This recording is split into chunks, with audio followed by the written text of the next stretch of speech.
Christine, you there? Thanks. But there's still no sound.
Good morning, everybody. It's Harry speaking. Nikki and myself are sharing the same workstations. You might see her beautiful face on the stage, but it's me speaking. Just a little bit of housekeeping while you guys are joining in. We obviously got a lot of people coming in. We've got, almost 360 people coming into this event. And the colleagues are joining in all the time. And it's great seeing all of you. Thank you very much for your time and joining in here. Just a little bit of housekeeping for those of you not used to Zoom yet. You'll see at the bottom of your screen, there's a chat room. I see there's a lot of people already talking in the chat room. We've got people here monitoring the chat room. We will make sure that we try and address, should you ask questions in that chat room, we will try and address that during the question and answer session. But it's great having you guys meeting each other, greeting each other, and so on. It's always nice seeing the conversations. Remember that the conversations are available afterwards, so don't make it too personal. Yes, and then you will see there's a participants box. Should you go to the bottom of your screen, you'll see there's a participants box. It's always great clicking there. You can see the other guys on a call. You can go and mouse over your own name. You'll see there's an option that you can rename yourself. Sometimes it's your device name displaying for yourself. So it's a great idea sometimes to just rename and, put in your name there, maybe your name in the company name or whatever, so we can see who's who in the call. And that's always great having it there. Ladies and gents, we also tend to keep on muting you guys because, there's a lot of people and having all the microphones on and unmuted, then we've got lots of background noises. So we prefer muting you guys, and please stay muted. We don't like this the webinar function where you guys cannot unmute yourself, because during the panel discussion, we would like you guys to unmute and ask your questions, and also you can post your questions in the chat room in advance. Opportunity. Also in the participants box, you will see that there's a function that you can raise your hand during the panel discussion that you can then, be recognized by the program director. Yeah, and that's about it. It's a good idea keeping your phone on silent. It will ring the moment you want to talk. And remember, we're live on YouTube as well. It's a public event. So yeah, bear that in mind. But what we would like to do is, obviously, we're going to show you a video of our main sponsor of this event, our host, and thereafter Nikki will take over and do the MC work for us. So thank you very much, Nikki. So bear with us. We're going to show you a little video in a few seconds' time.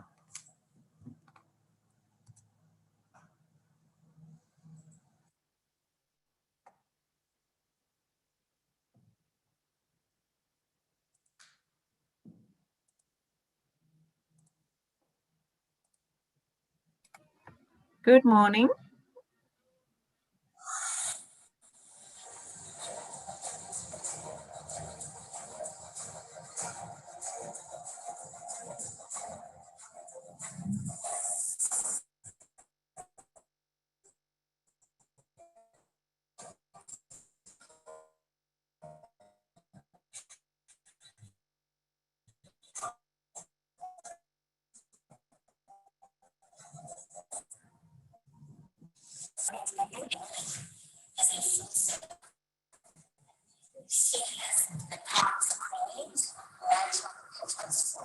This job is recorded by law. Anyone notice the complaint? My name is Fiona Expert. Next time, this camera has never give up this camera. I never dreamed about success. I worked for it. You are more powerful than you think. Of course, I struggled. I just don't quit. I have your own story. I went obsessive. It's unique for women to be directed, and I love it. It's my passion. Remember, you are powerful, beautiful, brilliant, and brave. Brave character, brave prepared children.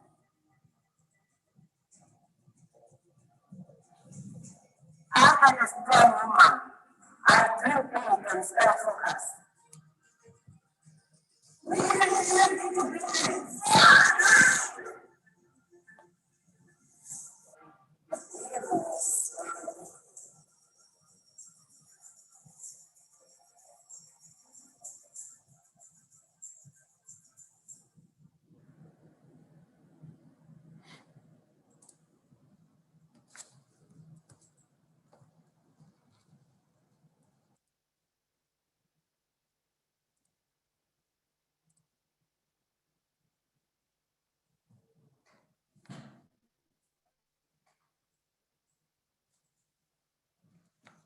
Good morning, everyone.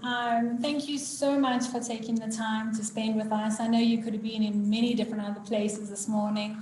We really appreciate it. I'm Nikki Scott. I'm the CEO and founder of the Commercial Transport Academy, and it's an absolute honor to be here today to be talking to you about a conversation that I am extremely passionate about and have been having in the industry for many years. This is our very first online dialogue, so forgive us for the blips and the mistakes. I'm as nervous as hell, I must tell you that now. But I hope to calm down, and with Harry at my side, I hope you keep grounded through the day. Just quickly, I'd like to say some thank yous. So firstly to Volvo Trucks, thank you so much for hosting us this morning and letting us use your premises. We were so worried about load shedding. We had to come to a place that we knew we would have access to a generator and had space. Secondly, I really want to thank Catherine Larkin. We would not have been able to do this today without her. I had no idea what I was doing. I really thought a webinar was quite simple. You just get out there and you talk, but clearly it is not. Harry, for letting me use your platform. You are a very special human being. Thank you for being a champion in this industry. As you would have seen on the screen in front of you, there are so many partners today that have come on board that want to participate in the conversation, that are ready and are energized to get involved in how we can support women. And I think that this is really, the time is right. When I got into the industry a couple of years ago, I might have just been ahead of time and industry wasn't ready to listen, but I think now we're there. Finally, my business partners, Florence and Kat, thank you so much for your support and making today happen.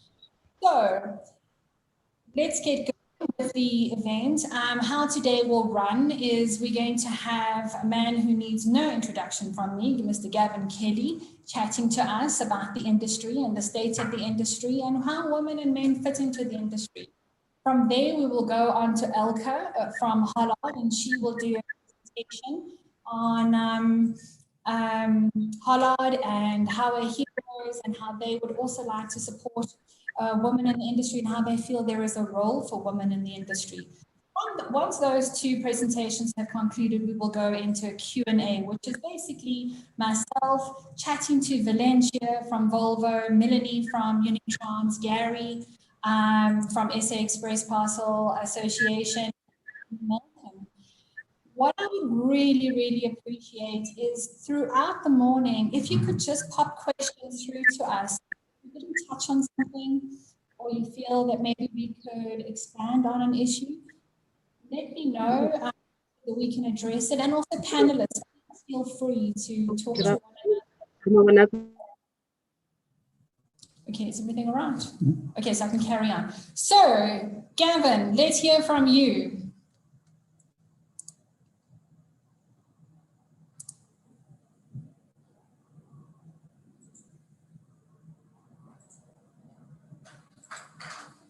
Gavin?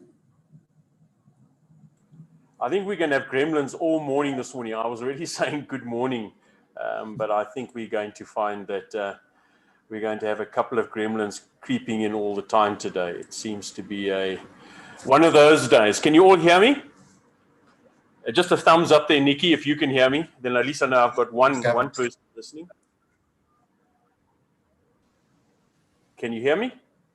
We're good. We're good, Right. Gavin. Yes, Go we for can it. hear you.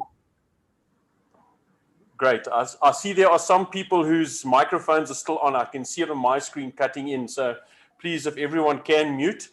And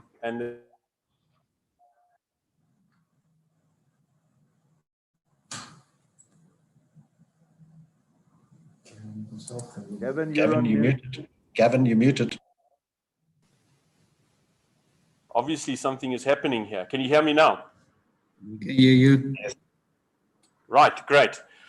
Before I start this presentation, Nikki started off by saying she was quite nervous. And believe you me, I'm nervous as well, especially if I'm going to start off with this opening address. And I had a bit of a banter with Nikki over the week saying, and what dress would you like me to wear? Those of you who know I'm Scots, I do have a kilt, but I'm not going to show you what I'm wearing beneath the shirt. In preparation for this presentation, I spoke to a number of people, and this in no ways means I went to the whole industry or to the broader community to find out, but I spoke to a number of men and women who are currently employed. I spoke to a number of men and women who aren't employed. So they're unemployed and they're looking for any work. And I spoke to a number of young ladies and young men who are current students at some universities doing transport management and what have you, who would be seeking employment in the broader transport and logistics environment. And as I say, this is not supposed to be an absolute statistical data research. And I asked them a couple of questions. And then I also did the one thing that husbands should never do, and that is ask your wife for input.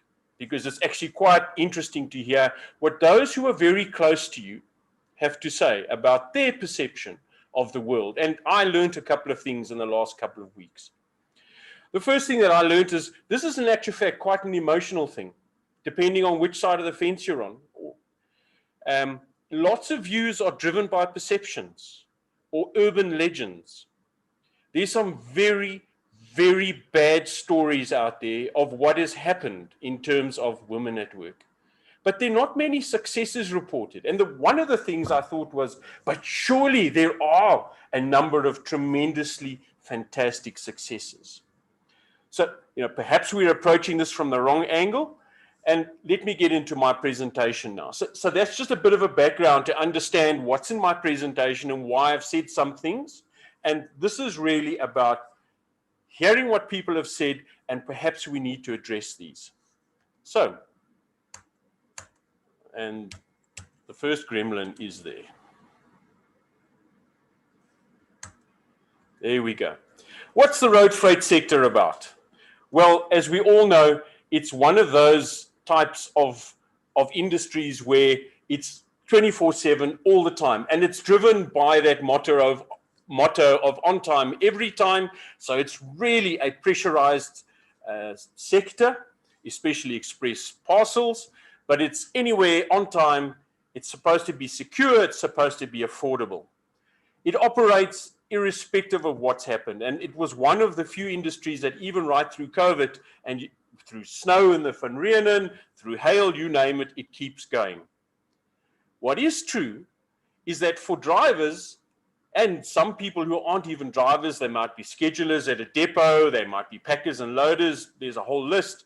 There's a huge amount of time spent sitting around waiting, for either a load to come, to pack, etc. So there's a lot of kind of dead time. Some aspects require physical strength, and that's why we employ that type of person there, or maybe don't employ that type of person there. There are long hours, and anybody on this chat can tell you that sometimes you need a skin like a rhino. You need to have perseverance to get through some really tough times, and a lot of transporters are experiencing that right now. It's not the best sort of business to get into, especially if you're going to start at the so-called bottom, if you're going to start as a driver, a packer, a scheduler, or a loader, for family sort of activities, because there are shifts involved, there are urgent things to be done. So it's not really the best family time sort of career to get involved in from the very beginning. So one of the first questions I asked the group I spoke to, well, should only men be employed in this? You know, is that all we should employ? The ladies were saying, well, you know what, in the first instance, we have identical abilities. Yeah, there are one or two other things, but let's, from a process of moving forward, we all have identical abilities in most areas. There are some differences in the physical domain, although I don't know if any of you remember that MTN Gladiators Giants program that ran on TV, I think about 30 years ago. I mean, some women there put up a very good fight to the men. So obviously, just like skills training, if you're going to be employed in a position that requires physical strength, you could obviously develop those skills or might naturally come with those skills. But there are some differences. Yes, there are own privacy needs. Even if it was only men, there would be own privacy needs. They all have the same fears and ambitions. Ladies don't have different fears and ambitions from men. There are some traditional fears that lie in there, and I come from a age group, I suppose is the right way to put it, that traditionally men had to provide for families. But those fears are as true today for ladies, especially single income families, or even ladies who just want to go into the professional field. So there are very similar fears and ambitions. We all one day want to be at the top, earning top dollar. We all want to have job satisfaction. We all want to play a meaningful role in whatever we do. And there are many things on the internet where guys have left corporate and gone and done woodwork, and they suddenly feel that they mean something. So we all want to play a meaningful role. So the question is, why are so few women employed? If that narrative is correct, why are so few women employed? And we're speaking specifically around this sector. Well, let's look at some of the challenges that women face. Some of the guys I spoke to saw women being employed. Really, the only reason why we employ women is this compulsory ratio thing. Otherwise, we wouldn't have women in the workplace. That's a reality. That's how some people see women in the workplace. Please, I'm not saying that is the reason. These are the challenges that we face and we would need to address if we're actually going to get to that equal opportunities, really to where we want to be. Some of the ladies I spoke to who are employed say they need to prove themselves over and above what the men would normally have to prove in that task or that role or in terms of their outcomes. They have to doubly prove that they're equal to men. Interesting concept. They are seen sometimes as the weak and fairer counterpart. Now, some of us want to see women like that because we feel we should look after them and care for them, but that can be an inhibitor in the workplace. And generally, some of the ladies said it was the inhibitor to progressing, especially if between the level they were and a level or two above was something that required them to getting their hands dirty. Some tasks they are employed in are not conducive to them. They've been put in the wrong place, going back to that very first statement around, well, this is the compulsory ratio. So we've got to look at where we actually put them. They struggle to be part of the boys, one of the boys. Now, you know, guys are quite cliquey. They get together and they say things and they have jokes and what have you. And these ladies were saying, well, it's actually difficult to get into that because we sort of get into there and all of a sudden the men seem to have these no-go places they can go to. Often, they're not understood for the home executive, and that's the only term I can use, role that they play that brings into the workplace other responsibilities, other concerns. And it's one of the chats I even had with my wife, and she was saying, you don't understand, while we're at work, we've got these things we're thinking about. You guys are sort of coming home happy that all of this will be done. So it's something that needs to be looked at. And then, of course, a number of the ladies who were employed said they got the feeling they were mistrusted by the men, that they were always looked at as if they were looking for a reason to lay a grievance, because that would sort of be the only way they could knock some of the challenges out in the promotional path. And then sheer friendships that happen between men, if it happens between women, is this really just friendship, or is there some hidden agenda behind here? What's the male perspective? Well, some guy said, you know what, this is a man's job. It's dirty, it's tough. And there is sort of an undercurrent that they feel as if their masculinity is being undermined. Some guys are now no longer doing a man's job. Is this a woman's job? So almost their social status is being affected by this. Some say, well, they're treated more equal than we are, which is interesting if you remember the previous comment that I made, or the previous point that I made, where some ladies who were employed were saying we've got to do twice or three times as much to prove we are as equal to the men as we need to be, for example. The guys reckon, well, they can no longer meet around and be boys will be boys and do what they normally do, and I'm not going to go down that lane at all. But the social interaction seems to be a bit uncomfortable. They're scared of saying or doing anything wrong. It's almost as if the workplace becomes hostile towards them. They're almost underneath a magnifying glass. There's this feeling of mistrust, and I raised it that the ladies had raised this as well. So there's that lying there. And again, that friendship issue. So that's just a bit of a background. And again, please, ladies and gents, as I say, I spoke to quite a small spattering of people just to try and get an understanding. So how do we fix this? Well, first of all, if you're going to recruit employees, there should be a single approach, whether it's male or female. And I might be preaching to the converted, but it's something that we need to keep in mind. So when we approach, or when we recruit a male, I have an A, B, C, D. The first thing is we look at attitudes in terms of who we're going to employ, the benefits that they get that come with that piece of work, the challenges that they would face, and the development that would be open to them. And what I'm saying is, from the get-go, it's got to be absolutely identical for everybody. It has to be equal opportunities and equal from the get-go. The little nuances that we face are exactly that. They're little inconsequential nuances that can be quite easily addressed. So the question is this: have we made it a bigger issue than it really is? And why have we made it a bigger issue? What really lies behind that? Have we made it far more complex to manage than it really is? And if you listen to one or two things I raised earlier on, it sounds almost as if we've done that. Have we made employees part of the recruitment process, and whatever process you might follow, so they understand how and why we employ certain candidates in certain fields? Have we ensured that that institutional fear, remember I said there was this hostile environment that seems to be evident, not everywhere, but that seems to be an issue. And if we really tried to make this work before abandoning it, because some of those horror stories out there are, we employed ABC number of ladies, and 6 months into it, it wasn't working. We just ditched the whole thing. So have we really tried to make it work? Have we really looked at all of this before we just systematically abandon the whole process? No, this wasn't a good idea. So really, in terms of employees, what we need to do, and this is what we drive in terms of the RFA, in terms of gender equality, is that all employees need to be trained, need to be made aware, need to understand of what mixed gender in traditionally single gender roles is going to involve, and what sort of changes, if there are going to be changes, and what sort of working environment there will be.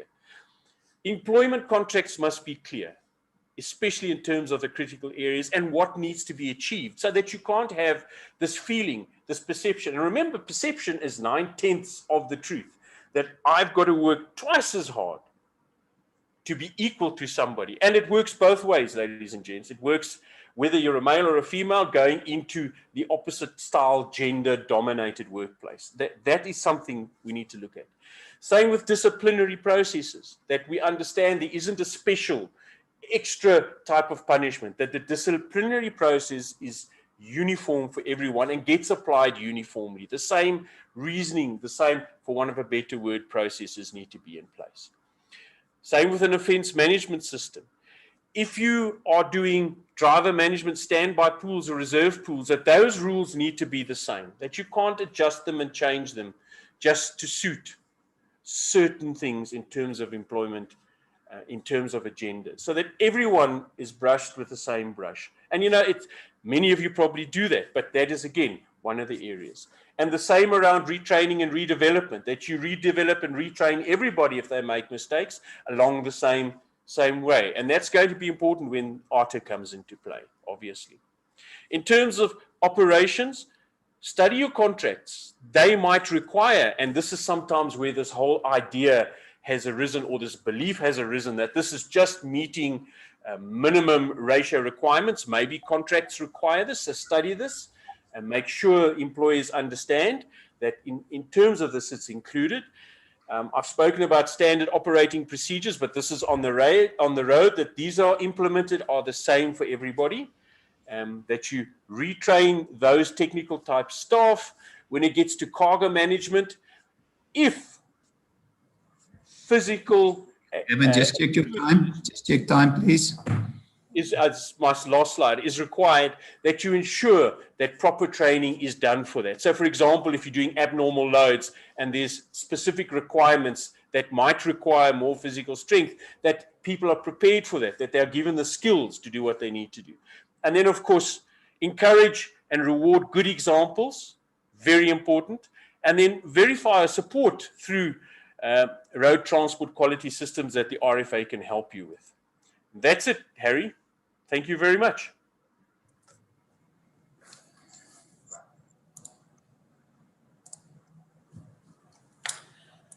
So, Gavin, it's not often that I am speechless, but I am right now. You have raised probably every scenario that could possibly be raised and every argument, and let's say where they came from, obviously from your audience that you interviewed. And I'm not going to actually address all of them now because I think it's going to come up in the other conversations. But I want to say just one thing is that when you're trying to transform an industry where our agenda is fulfilling a non-traditional role, sometimes we can't brush everyone with the same brush.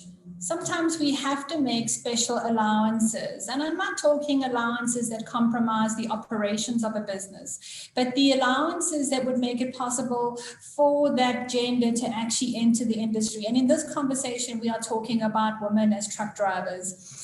I'm going to be picking up on this conversation, Nana, again on, for instance, maternity leave being a major frustration for operators. How do we handle women? What do we do with them?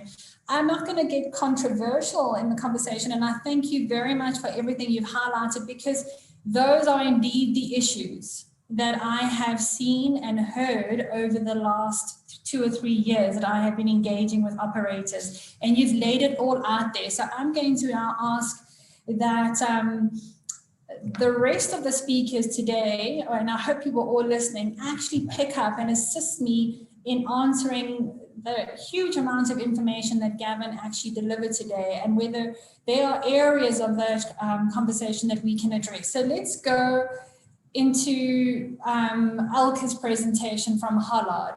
Elke and I have, before we do that, sorry guys, we have brought in Mentimeter. Mentimeter is this wonderful opportunity for us to engage with you, and it asks questions that we would like your feedback on, and we would like to hear from you as to what do you think is the scenario. So you'll see that when the question comes up, what is your opinion of that question being asked? And it gives us an ability to gauge the industry and where we all at and what the audience is thinking. I'd like to thank Imperial Logistics for bringing this option to us today and making it possible for us to actually interact with you on this platform. So you should see a question come through now. If you please have a look at the top of the screen, maybe use your phones for this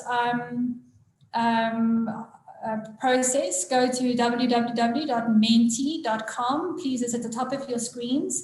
And then you will need to put in that code 7665 5314. Keep your phones on. Once you've answered the question, don't log out. Just keep it there on the side so that you can answer the next question. There will be 6 questions today, and we will be sharing the insights to those questions. So coming back to, can I leave them to carry on, guys? Or can I carry on talking? Okay. Coming back to Elke. Elke is a seasoned operations manager and a campaign manager at Hollard. She is a passionate champion of Highway Heroes, an incredible campaign that Hollard has brought to the industry, where they recognize the efforts of drivers, they recognize good driving behaviors, good attitudes. And I was very fortunate 2 years ago to be at one of those events. In fact, I think it was the last one because of the COVID last year, but Highway Heroes will be coming back and we will be able to participate at some level. Please, if we could welcome Elke to give us insight into how they as an organization can impact on women in the industry and promote female truck drivers. Thank you. Morning, everybody. Thank you for that introduction, Nikki. And I just want to say thank you to Gavin as well for that impressive presentation. It really was good. I'm also a little bit nervous, but I'll see how this goes. So let me just share my screen with you guys.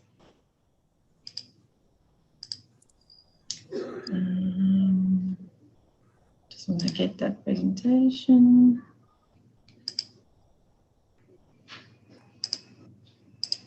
Okay.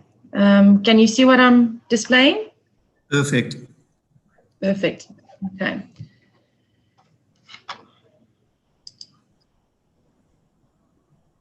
Okay, so just some of the thoughts that I would like to look at today and talk around is the employment statistics as it stands from Status A, driver-centric insurance, and what we are doing to try and make the role of a truck driver better and to create better futures. Then driver incentives and how we are incentivizing drivers when they are driving based on set parameters, and then Highway Heroes as Nikki just described and where we're going with that. So just from an employment statistics perspective, as I mentioned, so road is currently the primary mode of transport for freight in South Africa. In the latest quarterly labour force survey, Q4 of 2020, released by Stats SA, it indicates that there are 182,000 female employees versus 761,000 male employees in the transport sector, and that is quite alarming. You'll see on the left-hand side, it also just gives you an idea of the job titles by gender. It indicates Elke, sorry to interrupt. At the bottom of your screen, just click there on hide, you know, that sharing screen option, just hide. That's it. Thank you. Thank you. No problem. Okay, so you'll see on the left-hand side, it says job titles and gender breakdown, and then also average working hours per man versus women. And then on the right-hand side, you'll see the transport sector split of women versus men, and then also unemployment, women versus men. The unemployment age groups is also listed as well. I think it just paints a picture for everyone that's in this presentation. You can really see where we are with regards to females in the industry.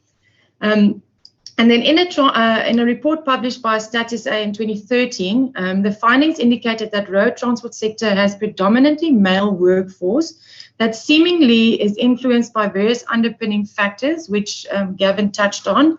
Some of them are transformation-resistant organizational cultures, perceptions of employees on the employment equity policies, a lack of shared understanding and communication on employment equity policies, and the role of leadership on employment equity policy implementation. So that's just some of the identifying factors that were listed. If we go to what we are doing in the industry to try and combat some of these, we really at Hollard, we do have a driver-centric approach when it comes to insurance, and I think a lot of what we do speaks around that. So by combining telematics with insurance, we can proactively look after driver and vehicle safety. Our 24-hour live monitoring bureau assists with functions such as phoning for panics, battery and jamming alerts. We also report on high-risk driving behaviors, such as speeding, excessive driving, and harsh driving, in order to reduce the risk for the driver, the client, other road users, and us as the insurer. The driving behavior reports are then used to richly reward truck drivers for sticking to the road speeds and adhering to safe driving techniques. This driver-centric approach enables better futures by improving the lives of truck drivers in the transport sector, and can also assist in addressing safety concerns for female truck drivers in the transport sector. So what we are saying is we've got 24-hour surveillance on the vehicles that are insured with Hollard. So if there should something go wrong on the road, you know, the female drivers that are currently employed can feel a little bit more at ease, all depending on how it's set up. So if there are routes set up that they're only allowed to travel and they deviate off that route, then we can obviously notify the fleet owner. Then, so the Hollard Bureau also assists with dispatching emergency services to our clients and their drivers. One of the most memorable incidents that we had was a panic that was received by one of our drivers. And due to our quick response, we could dispatch emergency services on time. And after the investigation of the incident, it was realized that the driver had a heart attack. We were there on time and we were able to assist the driver to get out of that situation. Hollard Tracking also offers free T-circulated driver training to our insured clients. This prepares less experienced drivers for the industry and helps reduce road risk. Furthermore, I can hear something in the background. Everybody is muted. Okay. And then Hollard Tracking also offers driver personal accident cover. Some of the benefits include 20,000 Rand benefit for the driver and the co-drivers. Also 20,000 Rand to the insured upon the death of the driver or co-driver whilst on duty.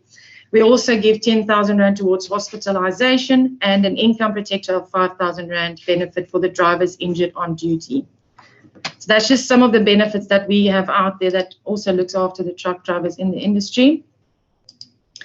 Then when it comes to driver incentives, we have something that we call the Driver Rewards Card Program, Hollard Driver Rewards Card Program. We know that the better the driver performs, the better for the fleet owner, the cargo owner, Hollard, and every road user. And with the Hollard Tracking Rewards Card, obviously the driver as well. The Hollard Tracking Rewards Card, excuse me, puts cash in the driver's pocket just for driving well. The better the driver drives, the more the driver earns.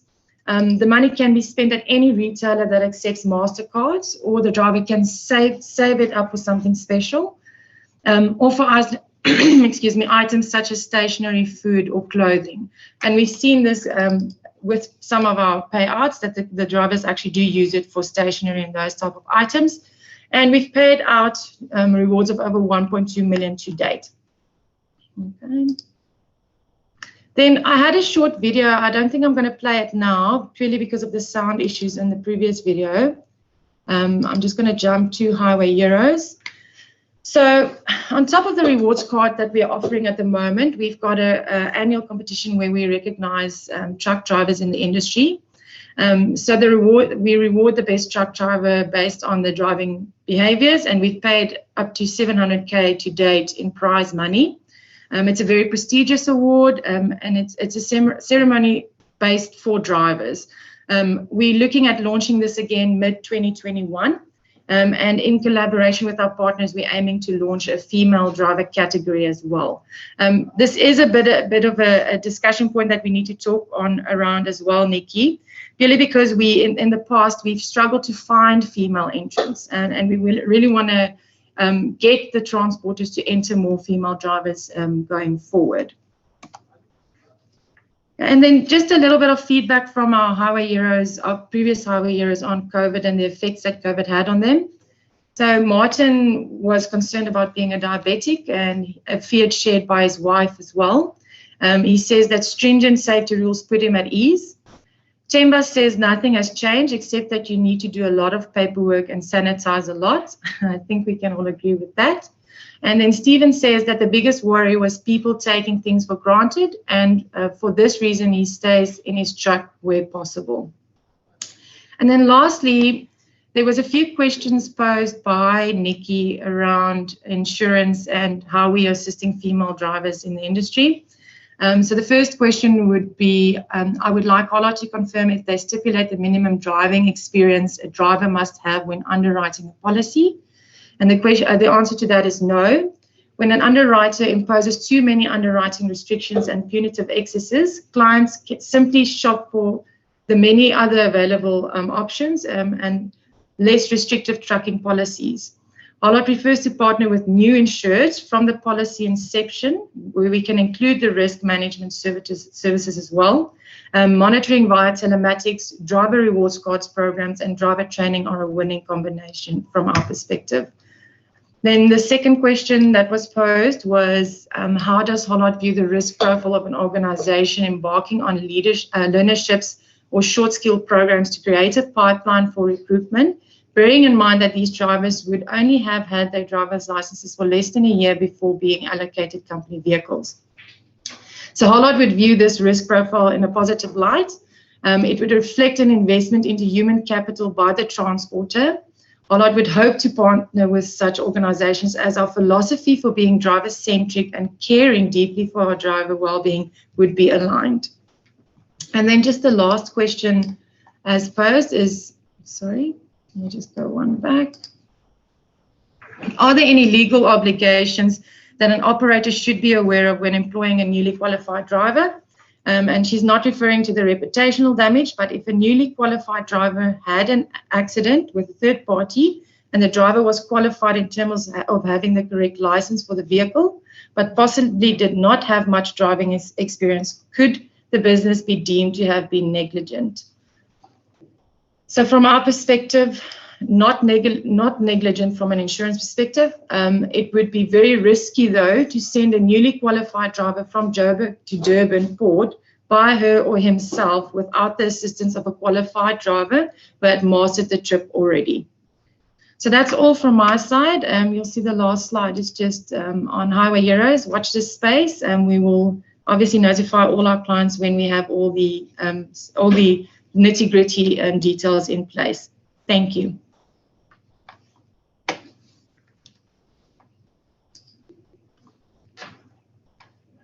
Nikki, I think you're on mute. Mute. Yeah. No, I'm not. Thank you very much, Elke.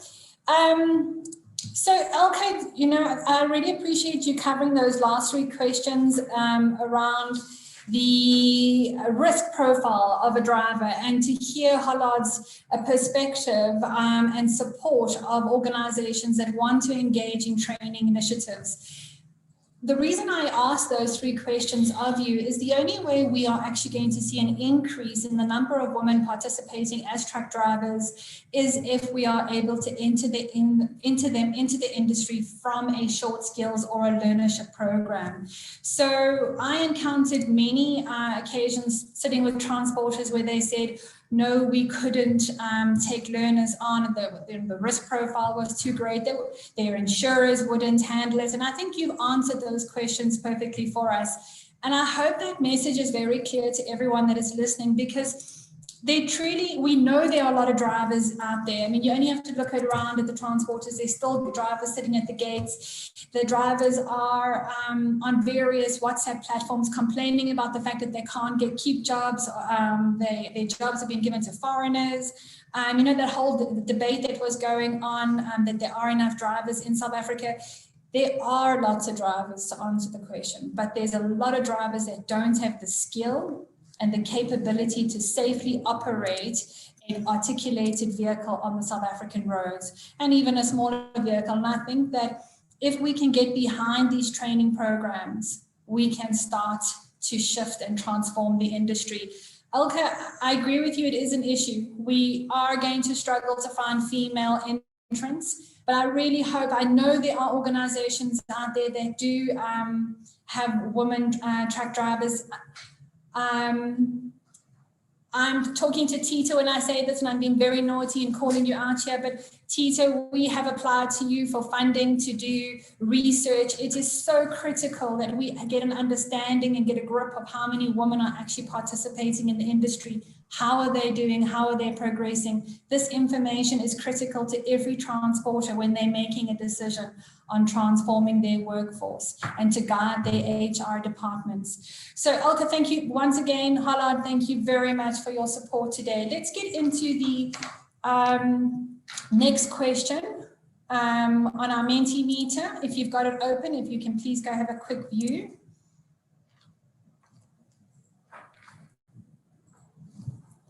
While we're doing that, can we get Valencia, Melanie, Gary, and Malcolm up on the screens? Is that possible?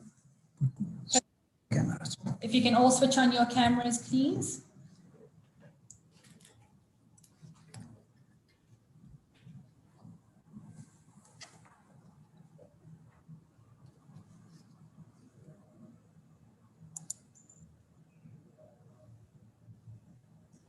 Wow, just look at the answer to this. Women are not aware that commercial driving is a viable career choice for them. We had 61% agree that that is the case. And Gavin, this might be one of the answers to the statements you raised as to why aren't there more women in the industry? And it's because this is one of the major factors. There are no role models. You know, young women are not seeing women drivers when they're driving around. They've got no one to actually benchmark against. So I think that that is a major factor, that lack of awareness. All right, so is everyone up? Valencia, are you there? I can't see you. Yes, I am. Do you see and hear me, Nikki? I can, yes. So Valencia, we're going to watch a quick video from you. And let's hope that yours is better than my video, because I believe a lot of people couldn't see our video earlier. Okay. Let's see how it goes. Are you going to share the video, Nikki? Or shall I? Yes, we're going to share. We're going to share the video. Depending on the bandwidth on our side and on your side, we will see how it goes. We will also share the video afterwards.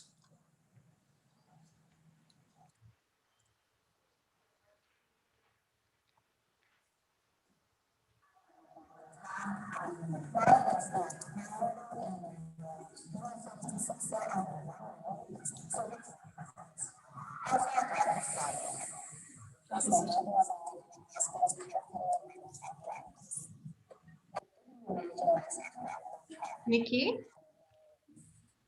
Yes. It's not playing so well, so maybe we should email the video to everybody. Sorry, guys, we really are struggling at the moment with bandwidth here. We will share it with everyone, our video and this. If you would like to go to our LinkedIn page, that's the CT Commercial Transport Academy's LinkedIn page, you will also find those videos there. They really are very inspiring. All right, so let's have a look. Valencia, I had a couple of questions for you. Let me just get my questions up again. So the Commercial Transport Academy has worked very closely with Volvo Trucks, and you specifically have been instrumental in making it possible for a campaign that Volvo initiated to actually come to fruition and to get off the ground. And I'd like you to tell us why Volvo made a decision to develop and invest in women. Thank you, Nikki, and hi to everybody that's joined the call, and thank you so much for the opportunity to share. Nikki, from our side, Volvo Group looked at it from three aspects. We looked at it from what our mission actually is, and Volvo Group's mission is to drive prosperity through transport solutions. And when our Vice President Marcus Horbey came to South Africa about 2.5 years ago, he challenged us and he said, you know, we don't just want a tick box exercise or some scorecard.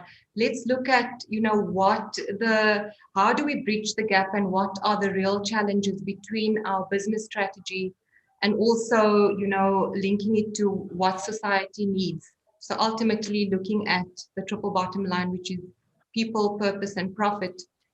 So looking at it from a purpose point of view, And then the third point was then looking at it from how our customers would benefit from that kind of a program. So we launched a driver training program, and I think we're coming into that in the next question. But the why is, we looked at it from Volvo's core value is, one of our core values is safety. And we looked at addressing traffic safety in South Africa. We also looked at unemployment. So looking at how we could make women more economically active. And then obviously skill development, that's where the training aspect came in. And then gender diversity as well. And then looking at it from a customer benefit, we thought that, because women statistically are safer drivers, I know that can also be challenged and questioned. And, we should be doing a lot more research into that in South Africa. And I know that, Nikki, you're very instrumental in doing that as well. But looking at it from that point of view and from another customer benefit, we saw that, women are caregivers, and we feel that women would take much better care of their customer's asset. And also from a fuel efficiency, so making their customer more efficient, or their employer more efficient, and adding to their profitability as well. So that was the why for us.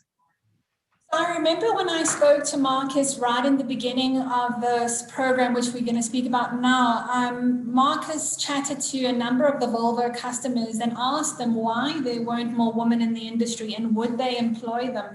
And it was, if I recall, Marcus, what he said was a unanimous yes, that there would be support from the industry if somebody got behind a program and started developing women, because we needed to get more women into the industry. So that comes to that second question, Valencia. And Melanie, I'm going to ask you to jump in after this question, because the two work really hand in hand here, is what programs has Volvo initiated or are about to initiate, and what is the intended outcome for the industry? So I'll go first, Nikki. So we've launched a program called the Iron Woman Program, and Marcus came with the concept. He introduced the concept when he was in Peru, and he challenged us once again to do something similar. However, we do have our local parameters and regulations around our driver's license and what we need, the number of hours that we need. And then we approached the CTA to assist us in developing a bespoke program for Volvo trucks.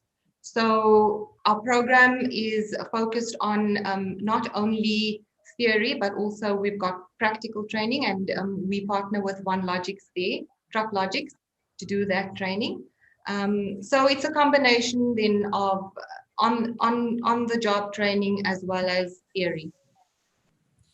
And Melanie, I'd like to tell you that a whole lot of your learners that are in your learnership actually came out of the Volvo Iron Woman Initiative. And that goes to show you how that we can create this feeder program by starting the initiative with creating a new pipeline of women, building up. So the Iron Woman Initiative actually takes women with a Code 10 license or a Code 8 license, helps them get their license legitimately through the driving schools, so they get an EC commercial license.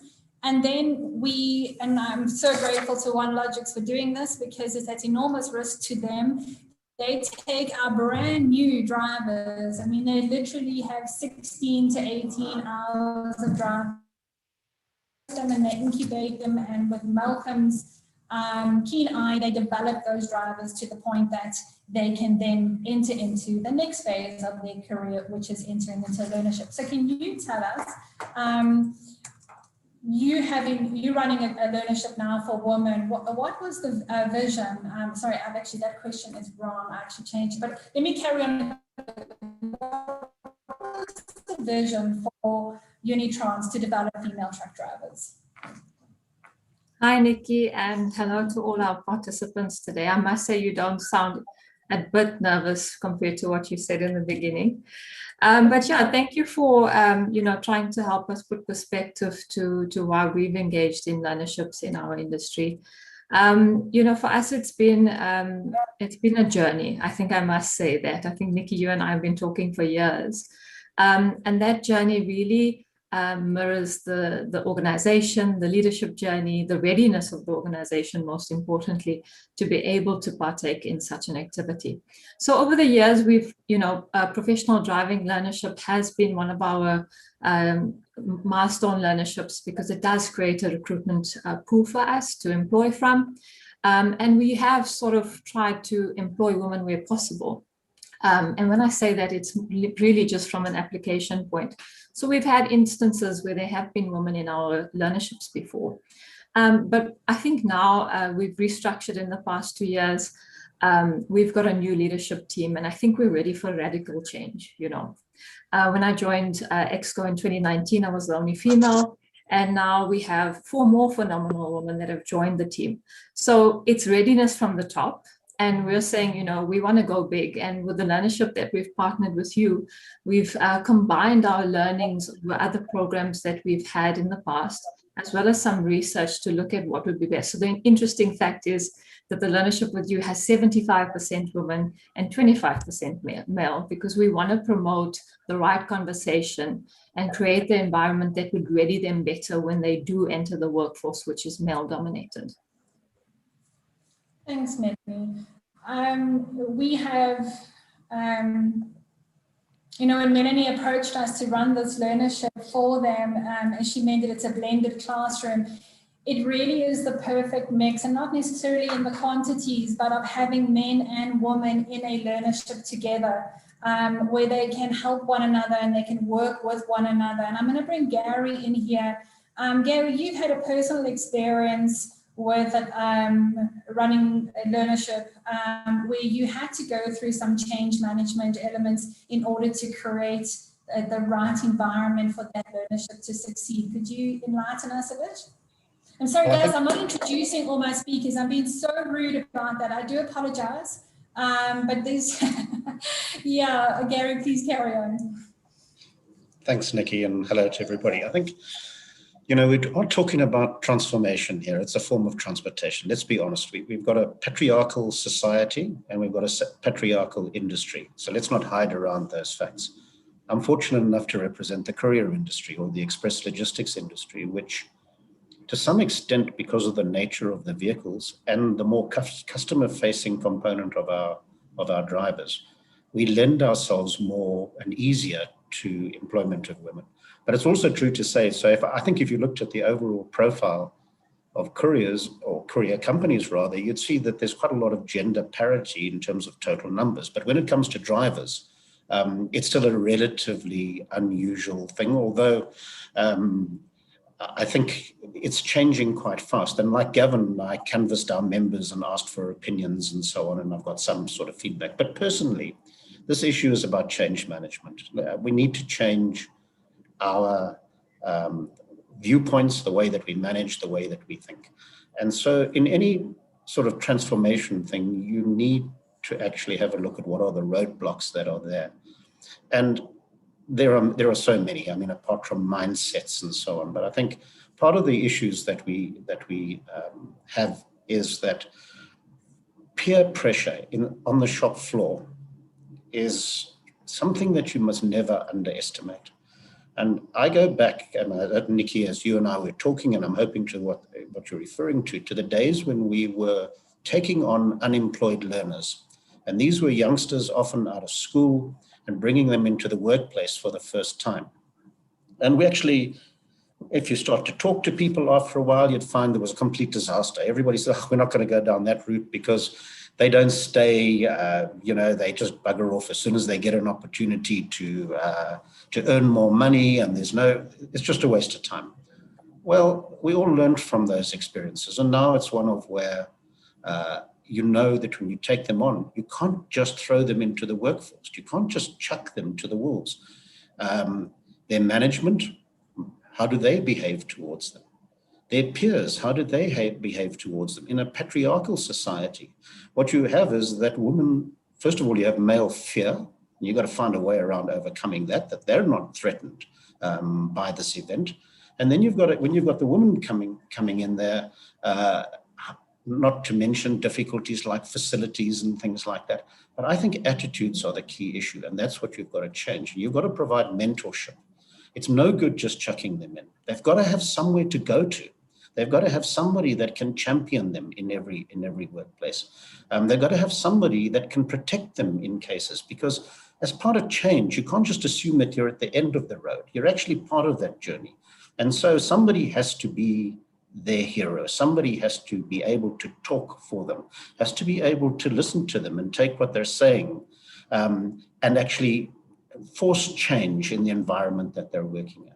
And so my own experience has been that it needs to be top driven, because you need to have the guts from the top to drive these changes down and to take every obstacle that's put in your place and actually overcome it and eradicate it. You have to have that wish to make this work. I mean, nowadays, of course, it's even forced on us by sector BEE codes and stuff like that. Well, forget that stuff. Forget that stuff. What is the right thing for us to do? And you know, it's actually driven as an imperative from government about gender equalization. So we're all part of this society, and we have to transform it, and we have to make changes. And you can't just chuck people into the workplace and expect that things are going to change. You've got to manage that change. And there are a multitude of things that you can do. I think for me, as I say, the foremost is changing male attitudes towards this thing. And that's right across the spectrum, from management, from senior management, to people on the actual shop floor itself. And if you can get through that, I think then you'll find it a heck of a lot easier. Of course, in our industry, we also have, it's not a one-size-fits-all kind of industry, because we have some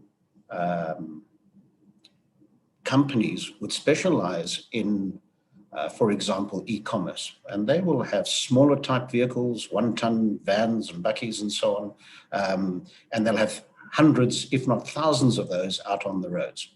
And that's a relatively easy slot to put a woman driver into.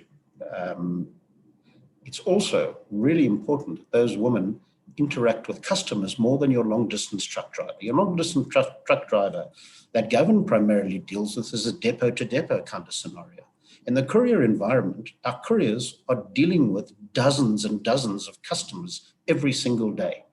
And I can tell you that my boss, who's my wife, tells me that she would rather deal with women couriers than men any day of the week. They're polite, they're pleasant, they can have some form of basic conversation. She says men are just rude, and that's the end of it. So I think we lend ourselves to that in that element of our business. However, we also have some of our members who have large fleets, thousands of vehicles. They are larger type vehicles, and they're carrying business to business kind of traffic. So from one business to another, and sometimes these are large-ish loads and a lot more difficult. It requires a lot more physical interaction and so on. And so you find that the general comment that I get back is, women don't stay. They don't like that kind of environment. Well, then all I can say to those people is change the environment. Okay. Yes. Gary, thank you very much for that. I love that last line. I just want to check quickly, Melanie, I know you don't have much time left with us. How much time do we still have? Because you should have logged off already. About 20 past, Nikki. Thank you. Okay, so thank you very much. Gary, that was incredible. And I think you summed it up so nicely. We do need to transform. We need to start thinking differently in this industry. It might historically not have made sense to put women into trucks and buses. And Kathy, I got your point there. But it does now. You know, the industry has changed. We do have, putting the crime aside, because I don't want to talk long haul. Long haul is a challenge. But short haul, there is definitely opportunity and possibility for women to succeed in the workplace and excel in these careers. I only wish you could have heard the ladies speak on this video that we played in the beginning, the enthusiasm. And those are the Unitrans learners, by the way. They were just so excited, and this opportunity has impacted on them, on their families, on their communities. And I think that that is really important. I want to bring in here, because everyone in the panel, and I haven't forgotten you, Malcolm, obviously is speaking to truck driving, but Nora Fakudi was supposed to be, from Bascor, was supposed to join us, but she was called into an urgent meeting. So I interviewed her yesterday, and she was telling me, and her driver trainer was telling me some really interesting facts. Bascor has a 60-40 split, 40% female, 60% male. I mean, that is truly remarkable. When they run training initiatives, which is annually, they do a flat split of 50-50 of men and women. And this driver trainer was telling me that if he could have access to more women, he would. When they go to the industry to recruit drivers, they get, if they're lucky, 2 or 3 female drivers, and they're unlikely to have come from the bus industry. In fact, Bascor's program is so good at developing well-rounded drivers that the other bus companies actually steal from them. So they have an initiative where they take women from the ages of 22 to 35, also men, but let's talk to women for now. And they enter the program at the age of 22. They spend 11 months working and driving as bus drivers. They work with a mentor for about 30 days before they are actually given the steering wheel, and then they enter into a contract. And by the time a couple of years have passed, these ladies are driving bi-articulated buses. Now that is a massive achievement just for a man. I remember with my old company, I used to deliver those bi-articulated buses on behalf of one of the OEs to Nelspruit, and they take a tremendous amount of skill to operate, which is basically a double bus. So I would love to hear more from the bus industry, and Saboa, we would really love to hear more from you in the next event. This is only one of 4 events because it's impossible to get to all the questions. Even now I'm struggling. We are already at 8 minutes past 11 and we haven't even got past question 2. Melanie, talk to me about how the industry, I mean, you've made a decision to develop women. This would have been quite a serious decision to have taken in the industry. How can the rest of the industry support you and get on board with Unitrans to make sure that we are developing and promoting more women into these positions?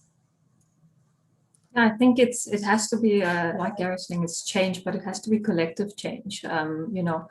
Inequality for economic gain is a systemic issue. We often bring about the areas of BEE or why, women on the board show better profits, but we forget that there's a much deeper reasoning why we need to achieve equality. We understand that if we don't give equal opportunity, we're talking to half the population that doesn't have a chance at economic gain, that doesn't have a chance at developing themselves and the children of the communities that they raise along with them. And that really does foster the environment for more abuse, like we've seen with the lockdown, how much gender-based violence has increased. We understand that cultural norms, all these things come into play when women aren't given fair opportunity in the workplace. So I think, it is a change, a collective change that we need to embark on. As part of the business, there's also balancing. I think Gavin talked to it a bit earlier about, what are the risks to the business, also Elka in terms of insurance.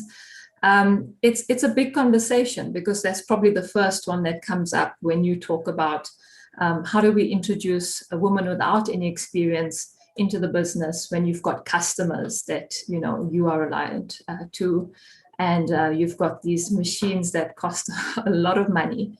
It's an honest conversation, Nikki, and I think that we need to partner in terms of training and development, because that's really the groundwork. It's really that we have to have the right measures and the development plans, like you were saying earlier, because if we don't do it right, at first, with the learnership with you, for instance, we've been working with you, we've been getting our own trainers involved to try and make sure that the ladies are coming up to speed and the men in the group, because the last thing we want is, as an introductory program, we bring them into business and in week 1 there's an accident, and the whole years of all this effort that you've placed and the importance sort of gets hyperfaced by the stereotype of women drivers and the whole program. So I think it's really just partnering, putting our minds together on understanding the risks. How do we create the development plans, but also the opportunities, looking at, I mean, on our side, when we introduce drivers, we try to look at a mentor for weeks to months that sign off the learner. Then we look at driving on empty truckloads to navigate that risk. And then once that's done, there's more assessments. There's looking at our drive risks profiles to understand if, are we ready to let this learner go? So it's not just women, but I think it's navigating the risk and the right conversations. I think we're often, scared to tackle these conversations like, oh, I'm paying a salary and she's going to get pregnant. What then? And we're like, but this is society. We have to evolve as a country, as the world. And it's conversations we must have, we must budget for as a business so that we make it a lasting change. We make it sustainable in our industry. Because often you see, we do the learnerships and we're not preparing the workforce for them. And that's something we're really working at now. Just quickly, Nikki, some of the things that we're looking at is based on research, like Gary was saying, is driving awareness. Because if you're not talking about these conversations, making awareness around sexual harassment, how is it that we respect one another in a technical environment? You're going to create an unhealthy space for these women to enter, and then it's highly unlikely they want to stay with you. The other that we're looking at is to make sure that the women are placed in groups of 2 or more, because we want them to have the support and the network of each other when they go into these environments or contracts that are predominantly male. And I think, it's those kind of tips and tricks that we all learn through our experiences of programs that we need to unite on, share those learnings so that we can make this a better success for all.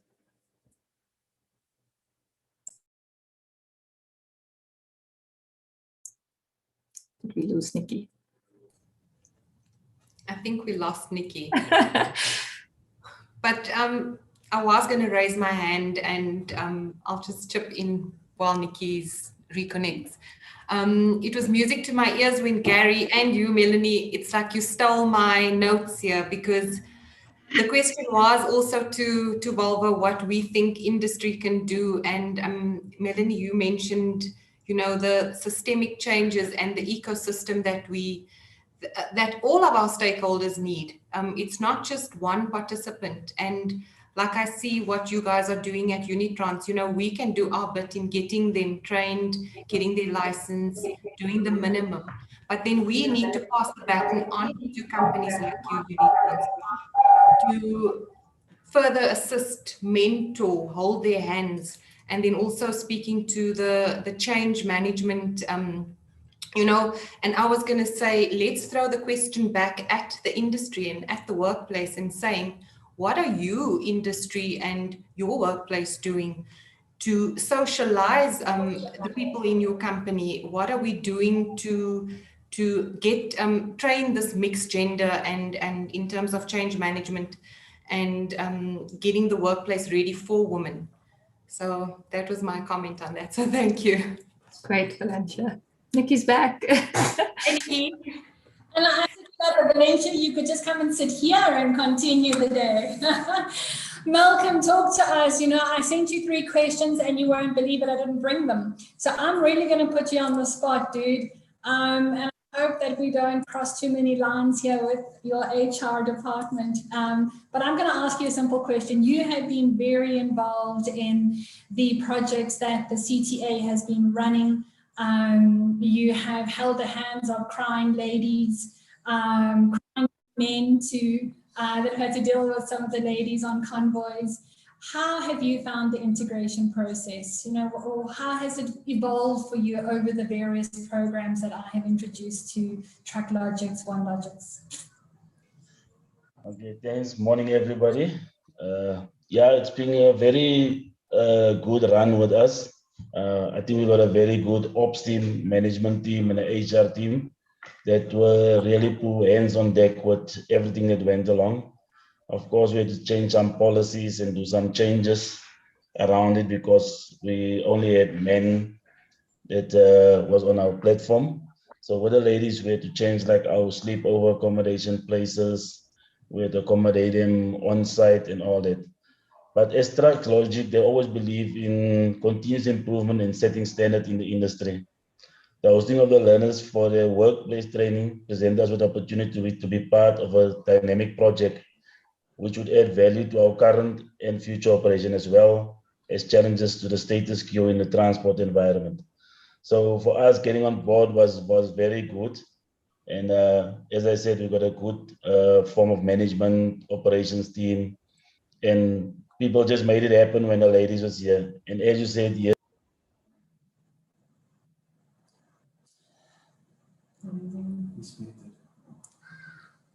Malcolm, you've just muted. Malcolm, you've muted. There we go. Finish that last sentence. Yeah, and as I said, we got a good management operations team, and with them working hand in hand. And as you said, I had to hold some hands with some crying ladies and all that, but it was all part of the small stumbling blocks that or the small hurdles that the ladies had to get over in order to find their feet. And they've really been remarkable by doing that. Malcolm, was it challenging to integrate women into it was 100% male workforce in 2018 in terms of the drivers? Was it difficult to bring these ladies in? Yes, there were several challenges. We could not put men and all women in the same room at our, as I said, at our designated sleepover spots. We had to create separate evolution facilities on depot sites at accommodation for the women drivers. We had to re-educate the staff on all the harassment principles of the group.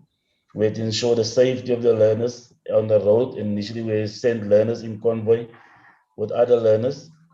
We built up the confidence of the learners with gradual increase in long distance deliveries. The general discipline of the learners was very good, and we applied the feedback we received from them to enhance our operational standards as well. So it actually went very well with the ladies on that. And how was the attitude? I think that's more what I'd like to know in terms of, that often comes up. Don't the men find it a bit invasive to have women on the property or having to work with women? How was there an attitude shift that you had to deal with, or was it quite a simple transition? Well, there were some skeptical senior drivers, as historically driving a commercial vehicle was a male-dominated job, and the idea of female truck operator was fairly uncommon. Drivers felt that female contingent of drivers would be a distraction, and that safely would potentially be a concern en route. The operation staff had to adapt to operational standards with regards to overnight accommodations, as I said, sharing of rooms per convoy. The operational planning had to be stricter and had to encompass the management of both male and female driver requirements en route. By all accounts, operation teams accepted the challenge and created new standards, operation procedures, which manage the transition from male-dominated to multi-gender force efficiently. Malcolm, thank you very much. I think that, I did and I'm going to mention it now quickly before Melanie runs, but I did my master's 2 years ago, and my dissertation was on the underrepresentation of female truck drivers employed in the transport sector. And I got to interview a number of the TruckLogix drivers during that process. And I want to tell you that although there is skeptic that, women are invading men's space and taking over, what I encountered in my research was that men were actually quite happy to have women come into the space. Especially in this environment where I was interviewing, they found the conversations changed and the dynamics changed in the industry, and it wasn't a threatening environment that women were here to take our jobs. And as Malcolm said it very clearly, at least 3 times to me, Malcolm, that it came from the way you guys had initiated those programs and how you introduced those people, that there was a very structured approach from HR into operations, and the business supported that transition phase. And the semantics of finding different accommodation, well, that's just one of the processes. I mean, I know that TruckLogix built ablution facilities for women on one of their properties where they never had before. And that just all goes to show their commitment to this transition phase. So we are now at 11:20. I want to introduce, before we do that, can we just have one more question? If we could please just answer the question, guys.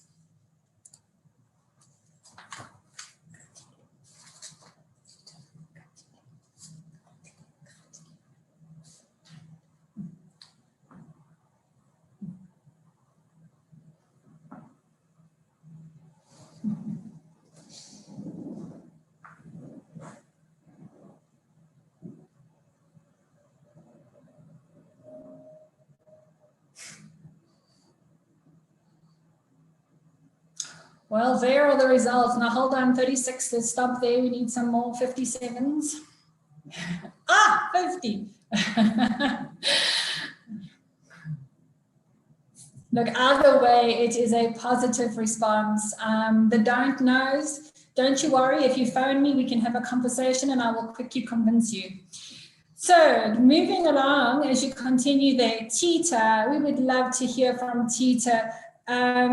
Katila, can I ask you, please, you've heard a lot today, and although I could keep talking, it's not really the idea. Would you like to sum up for us how Tita is involved in the industry and how you can support organizations initiate training programs and transform their businesses?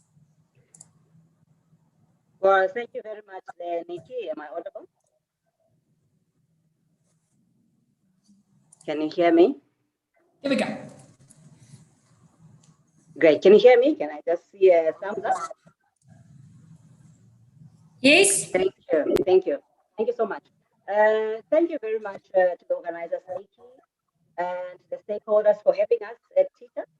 And I just want to thank the stakeholders that are here and the people that are joining us that may not belong to stakeholders. At Tita, I'm happy to say that we do a lot of work with people that are here, that have joined the call, who come from the stakeholder environment, from the transport sector, and in particular from road freight and parcel and port and clearing. Can you just speak closer to the mic, please? Just speak closer to the mic. Thank you. Can you hear me now? A bit closer. Yeah. Is it better? Yes, thank you. Okay, thank you. I had to go for this one and make a contingency plan. My system was not working. Okay. So we do a lot of work with stakeholders, and what I'm going to share with you this morning, it's just a conglomeration of what has been said and putting it onto who we are as Tita. What do we do? Who do we do it? How do we do it? And how can you, who are not part of stakeholders, come in and make an impact into this environment that you've heard this morning, where we are saying we want to get females into the environment because there's less of us. I'm going to be sharing a slide with you. If you speak like you're speaking now, then we can hear it clearly. You please must come closer to the microphone. Oh, okay. Is it better now? Hundreds. Much better. Okay. There we go. Okay, so let me tell you a little bit about who we are. So I'll just share with you our vision. We want to be inspired visionary leadership within the transport sector. And how do we do it? We build a forward-thinking and globally competitive workforce by facilitating skills in the environment. And you as stakeholders are facilitating the development and the support of those skills through the National Skills Development Plan. So I had feedback, that's why I kept quiet there a little bit.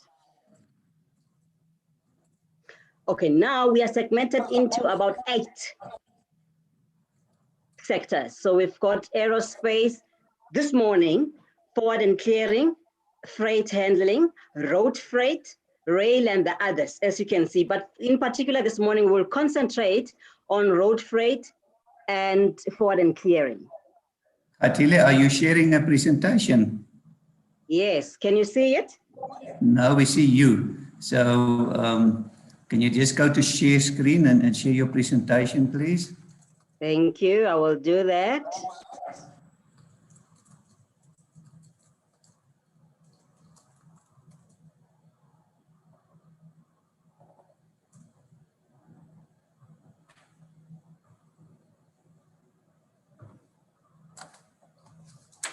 Can you see it now?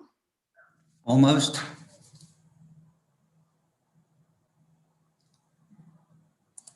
And you can go to presentation mode. There, perfect. You can continue. Thank you. Okay. You heard about who we are, so I'll move on because we do not have enough time. Now, this morning, in particular, in our sector, we will talk about road freight and freight handling. Now, I just want to share with you what our strategic drivers are. We need to do what will drive the economy and develop it. We look at what skills there are in the industry and support them. We look at what national priorities there are and support them. And of course, we look at transformation. That's what we've heard this morning, transformation and transformation. So we support all those initiatives that bring transformation to this sector. Now, how do we do it? We will not be able to do it alone, and that's what TIT is about. So we form key strategic partnerships right through. And the stakeholders are sitting here this morning, have logged in, and you do phenomenal work, because I've heard from Gary, I've heard from a couple more stakeholders about the wonderful work that they do, that we partner with. Nikki is also one of the people that we've partnered with. So from the employer's point of view, it's your work that we will support, that will make this participation of women in the industry possible, and that will improve the numbers of women in the industry. We look at also road safety initiatives and we support them, of course, because we're talking about roads. And we've heard from Melanie and the rest from the insurance, what lens they look at.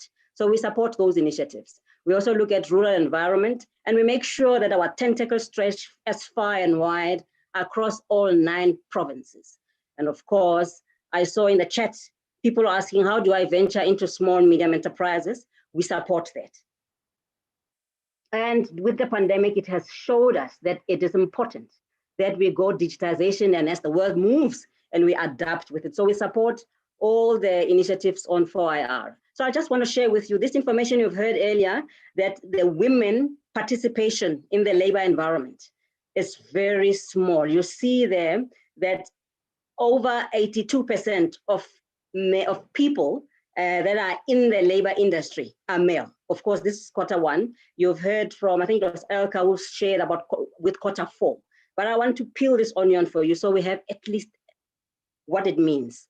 Now for us, for the programs that we've supported, with that number that you see, that indeed it's a male-dominated environment, we've worked hard and became deliberate and intentional to bring transformation in this sector, to the extent that we've supported 46% of females in the programs that we have run, and the rest were male, because we want to be intentional and bring transformation into the environment. Now, if we look at road freight, and we've heard, I think our first speaker, I don't know if it was Gary, I might have missed the name, speaking about what it looks like in this sector. Now, in road freight, you see that whilst the sector is black in terms of transformation, however, if you look at the gender parity or disparity, let's put it like that, you see that 82% is still male and 18% is female. And however, if you want to put your finger through the pie and find out, but where are those occupations? With the surveys that we run with you stakeholders, you've told us that where you are sitting in your environments, the hard to fill vacancies are the truck driver. And that's what we are talking about this morning.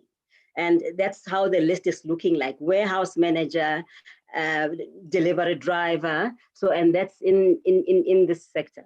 And when you look, of course, in the parcel environment, you find that, again, in terms of race, we are doing well. However, when you look at gender, which is the hot topic this morning, 72% of the people or the workers there are male. So this is what we're talking about when we say we need to bring transformation. Now, where are those vacancies that are hard to fill, according to you stakeholders?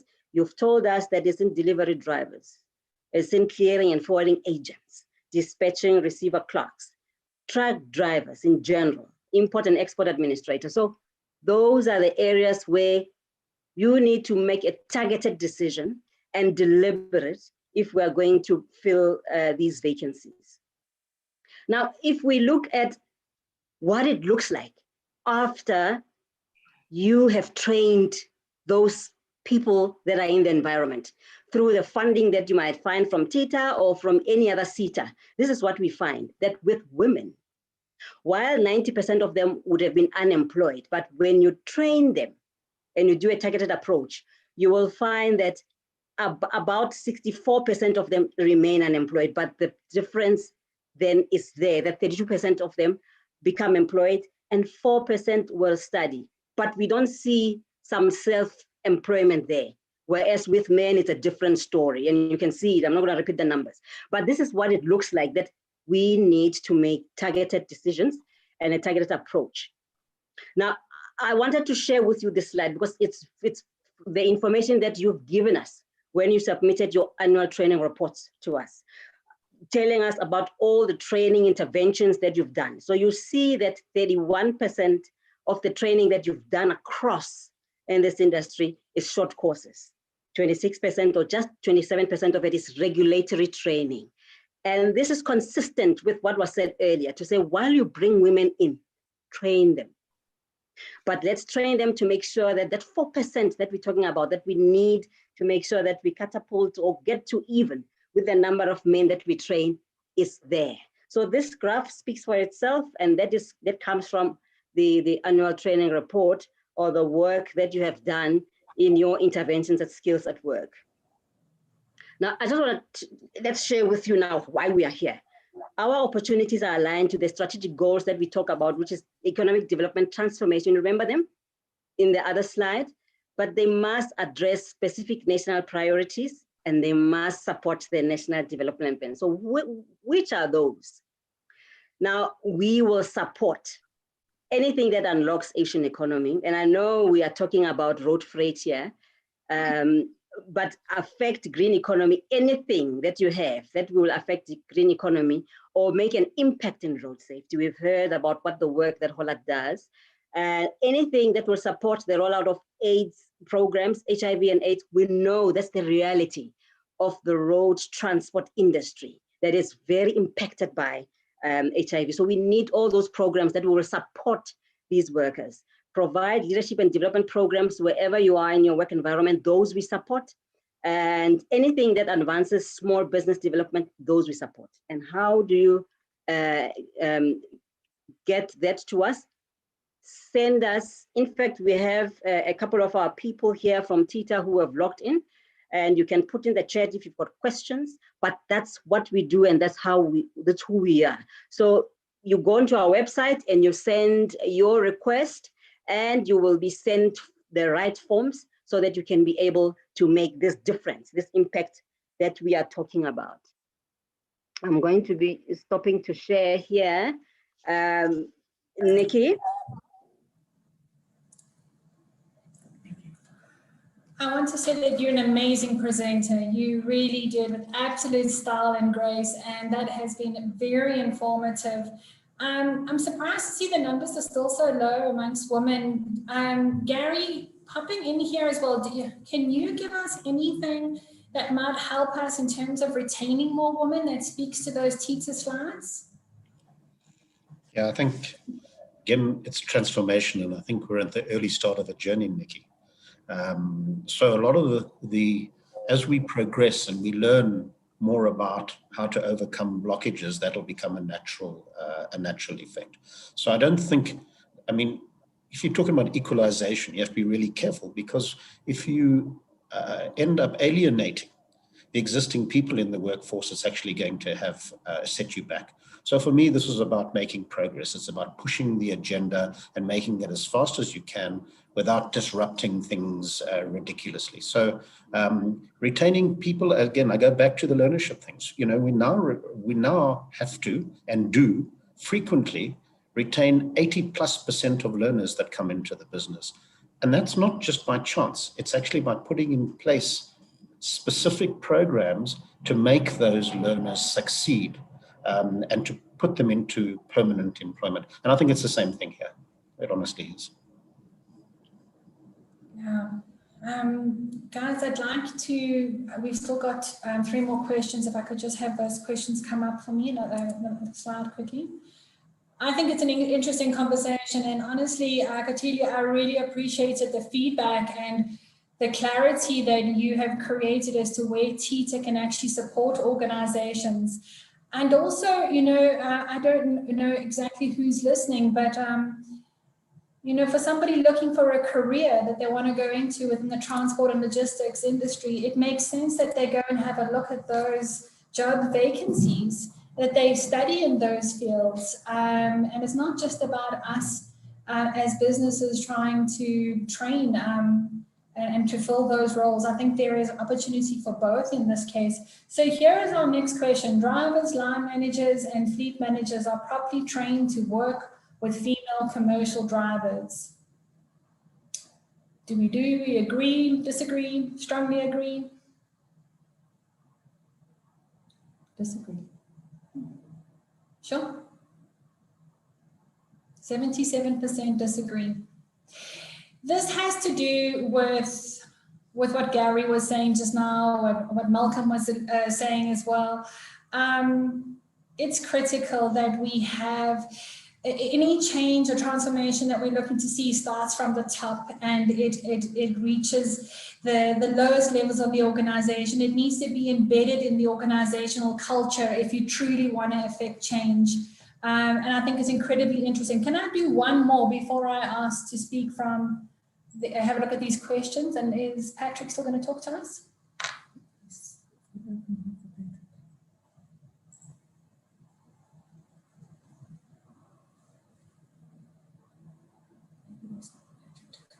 Patrick, if you'd like to come in so long, where is that next question? We can't see it.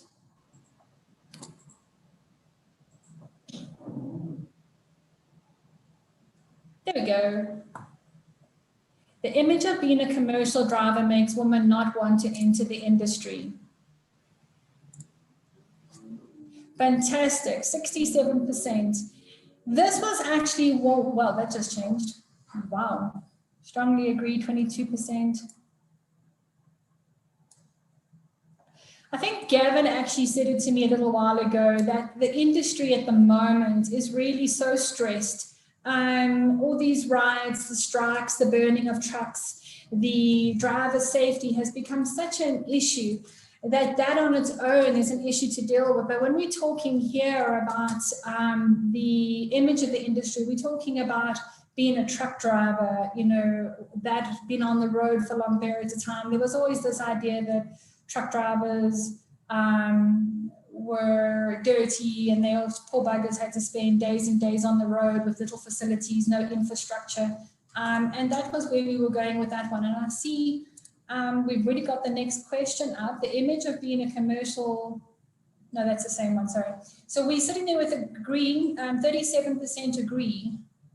That the image, what I actually found in my studies was women were actually put under a tremendous amount of pressure from their female family members, from aunties and from grannies, saying that this is not actually a career, it's not women's work.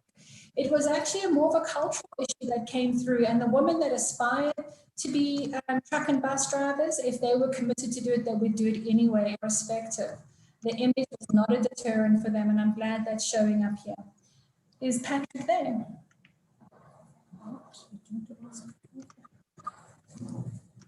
Well, we can ask Patrick to unmute himself and talk to us. Let's just see.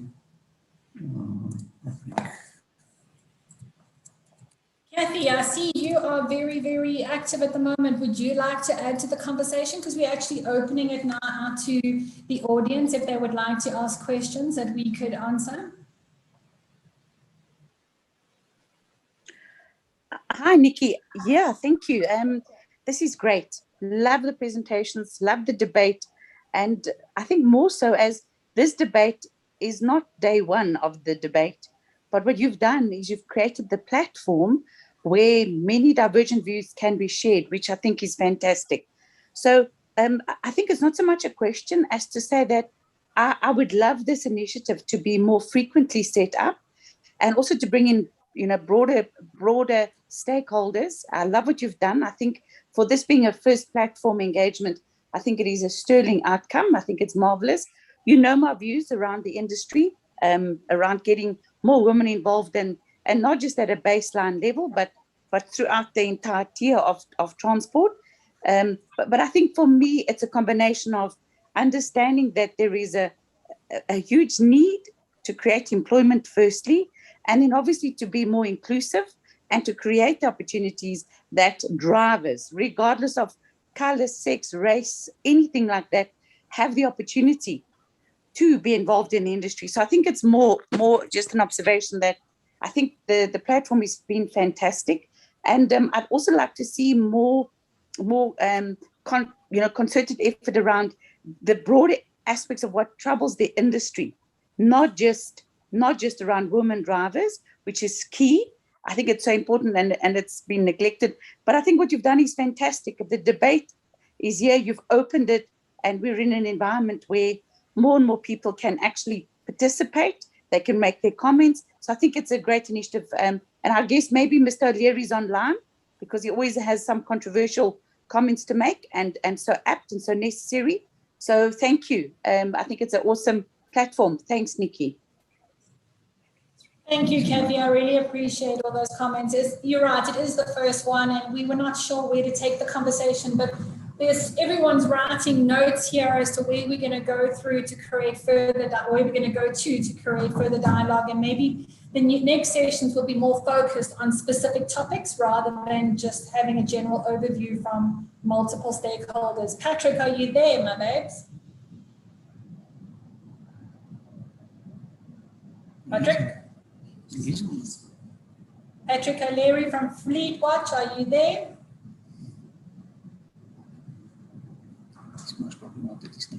Can you hear me? Yes. Can you hear me? Hello? You can hear me? Oh, cool. Nikki, you look good, by the way, on screen. You should be in Hollywood. Yeah, fantastic. Thank you. Lovely presentations.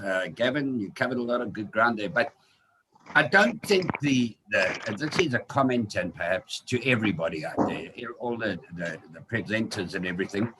I like to deal with the reality. There is a huge groundswell out there. I don't think it's anything against any wishes against taking on women drivers. There's such a shortage of drivers.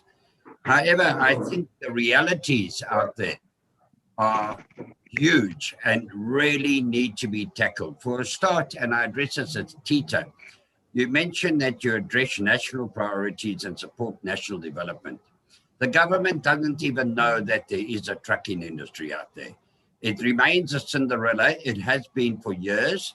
For example, our Minister of Transport, even our DG, they are so distant in terms of the real life realities on the road. And Gavin Kelly would be able to bear me out. We have the evidence of that. They're terribly involved in, well, the minister certainly is always involved in Twitter and politics. And he doesn't actually understand the industry. So we have leaders there that have never been in touch. And I must add that goes back to pre-1994 even. Even the National Party didn't know that there was a trucking industry out there and gave it no recognition. It was a Cinderella. That Cinderella status needs to be addressed at the highest level. Even the president, I had to remind him to thank the truck drivers during level 5, who were essential workers. He forgot about them. That reality is that we have huge problems on the road and in this industry. For one, on the security side, the industry remains totally unprotected. Hijacking has gone through the roof, and it's just crazy. The image of the truck driver. Many truck drivers want to leave. Many truck drivers have left. Some are now working in Ireland and in America because they see this industry as an unsafe industry. The families of truck drivers would love their husbands to get the hell out of the cab and go find some kind of a safe job. They are being attacked They cannot stop on the side anymore and have that wonderful camaraderie, the side of the road. Trucks operators themselves are giving totally unroadworthy trucks to ill-trained drivers. And as you said, Nikki, there's a lot of drivers out there. But let me give the reality again. Just recently, a large company went on a recruitment drive for drivers. They interviewed and tested and screened 318 drivers. Guess how? Those are existing code ET, by the way, not code 14, that changed, code ET truck drivers. They got 2 out of 318 who applied. The one guy in the applications had 2 drunken driving charges against him and 1 murder charge, but he had a PRDP. So how the heck does he get that? PRDP to me is just a money-making racket. So it's an unrecognized industry. The image of the drivers in the eyes of everybody, including the public, is very, very low. So how do you attract people in as a career? I also think the industry has failed truck drivers in that it's never promoted truck driving as a career. This is a great initiative that you've got going here this morning, because it's looking at how to. Gary, you're talking about change management. Change management has to start inside the companies, but it also has to start with government. As I'm talking, 2 trucks have just been put out of fire on Van Rieren's. They crashed into each other this morning. Border posts, you saw that. Do you want a woman to sit in those long queues at the border posts? Gavin will remember, you'll all remember over December. And of course, the truck drivers were blamed, but it wasn't. It was other systems. I don't think we are facing anything unique. Yesterday, I attended also virtually the UD Trucks Driver of the Year International from 7 countries. And I asked the question specifically to give feedback to you today. I said, why are there no women truck drivers in this? And they say, there are. Now that's from 7 countries, including Australia and all that. So there are women truck drivers in there, but we never see them in, on the competition. They're never recognized. I just want to give you one other thing here. The service delivery projects are a nightmare for truck drivers, and that's short haul and long haul. And a truck comes across and there's a service delivery project, and there's 1 or 2 every day. And in South Africa, you can't have a project without burning tires. So a truck comes along, and that's really a great thing to burn because there's lots of tires. And the truck drivers, they get attacked and they run into the felt. Oh my God, do I want my daughter to enter that environment? No. Do I want them, Gary, to enter into the courier industry at the moment where it is really being targeted by you've got the figures, you've actually been on record of saying that it's been targeted. Do I want my daughter to go in there? No, because they're attacking the courier sector now, where, extraordinarily, which was never in the past. So all those are the realities. The truck stops are not conducive to women truck drivers. So where do they sleep at night safely? Even in truck stops, tires are stolen. So what I'm saying is the reality of operating conditions. Would I want my daughter to go in there? No. If she came to me and said, I want to be a truck driver? No. So I think we have to deal with this from a holistic point. I think the willingness is there, and I've seen it here this morning. It's fantastic willingness out there. But safety. We all want our women to be safe. And excuse me, when I take these off, you can see the wrinkles. I'm an old school guy. I still like to protect our women. And even though you all burn the bra, I like the burning of the bra. But we still like to protect our women, and we still don't want to put them. The whole thing is about gender violence today, protect our women. And we still want to do that. And the industry is in a state where I cannot guarantee my daughter protection, because even the men drivers are fearful today. They're running scared like I've never seen before, and I've been writing in this industry for 46 years. That's my comment. It's not a question, it's just a comment. And please, I'm going to shut up now. Please, I'm not being negative. I'm just being real. We deal with it every day. Patrick, thank you so much for bringing in the reality to us. It's obviously Harry speaking. I'm just supporting Nikki a little bit here. Thank you very much for your comments. We really appreciate that. We still have one question left, so one of you can maybe share the question. Let's see.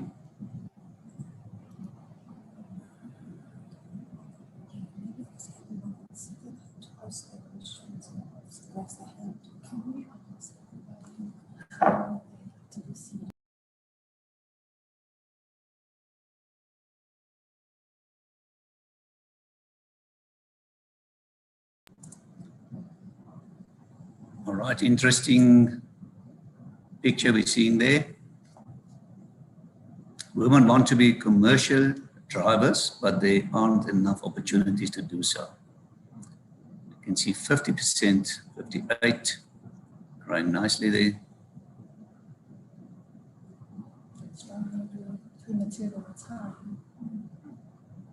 Yeah, so the majority agrees. I strongly agree and disagree are actually sort of on par, almost.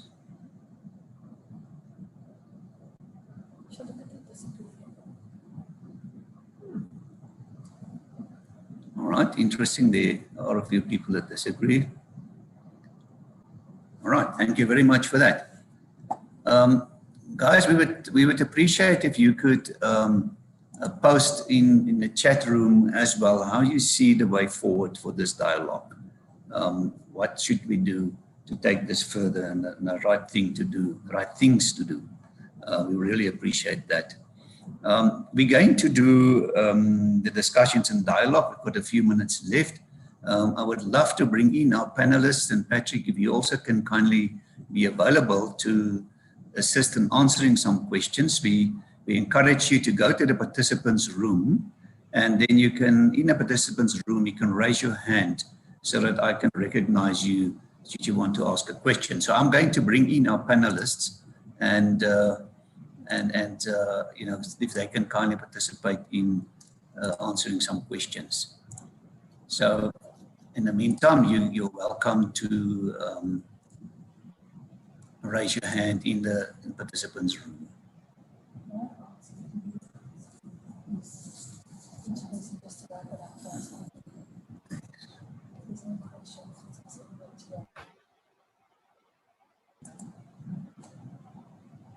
Okay, so I'm just bringing in some of the panelists still available. I can see Melanie, are you still available? Yes, she's available.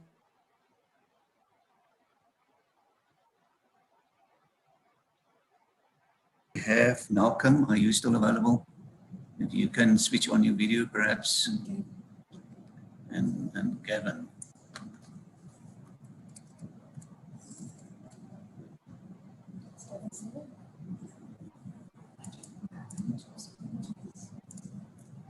And Gavin Kelly, still available for us?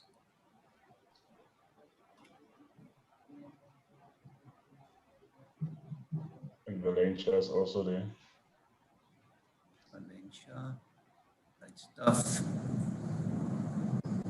Thank you, Valencia, for also being there. Gavin Kelly, he's there. All right, so we've got the extremely strong panel here. All right, so let's have a look at the participants and see if you guys have raised your hands. We've got the Maslaku Mogushane. You're welcome to unmute yourself and ask your question. Good morning. It's almost 12. Good morning, though. Thank you very much for the organizers for this. I speak with a background from the courier industry. Having taken everything else that was said, mine is a comment, not necessarily a question. I think that there is a need for TITA and all other organizations to have a drive that speaks to tertiary institutions, that speaks to schools in terms of advising and giving information on the roles that women can play within the industry. We teach our children not to be drivers in terms of information probably that we give them. But if we take this information to them and say, you can be a fantastic driver as a courier, or or a long distance driver. It's just information that is not out there. We are not supporting the institutions by doing campaigns. I'm not sure of campaigns that are done out there. I have not heard of one. So I would love to encourage the panelists and the organizations that are in this to actually go out there and preach the word, so that everybody would know that it is possible to be a good courier and being a female. I have employed one female that comes from a bus industry into a courier. She's a code 10 and she's fantastic. She actually challenges the men in the organization and they feel intimidated. So I think we need to be spreading the word to say women can do it. Thank you. Thank you so much. Really appreciate that value comment. Judith, you're welcome to unmute and ask your question or make a comment. Thank you very much for the chance to speak. I want to thank everyone for the lovely presentations and the explanations. I have just started, I bought a truck because I wanted to get out of the work that I was doing. And for the past 6 months that I've been in the so-called business, I really need the funds to, really get on the road. I am on the road. I've got only one truck, but you know what I have, and I respect Mr. O'Leary's comments on, I don't know, do you want your daughter to run into the field? You know, if it was not for our women then that made the strides into the dangerous positions or things that we have found ourselves in at the time, where would we have been? Still not being engineers, still not scientists. You know, we need to move forward, push forward, and maybe get people on board to get into the transport industry. And I have found I've had 2 drivers so far, you know. Although I am one of the directors of my company, it's only me and my husband, the disrespect that women still show, men still show women in the business, they would rather speak to my husband, although I'm the main partner in this business, they would rather speak to him about the technicalities of the truck and how to do this and that. They will definitely not speak to me. So I want to ask people, maybe Valencia and Miss Nkala, Miss Khatile can maybe advise me. I really want to start and get my Code 14 license, but unfortunately, because I'm in the process of leaving my job, I don't have the funds to do the training because it's a bit expensive. I want to know, what can you do for me to get that training so that I can also inspire other youngsters leaving school where there's no bursaries, maybe for them to go and study something else, that I can help them and plow back into the community and say, listen, we can get on the road. What can I do? Is there someone willing to help me to get my Code 14? And then maybe somehow or the other get younger women involved. And that is my passion, to get the women involved to see that there's nothing wrong with getting into the transport industry. Thank you. Can I answer that?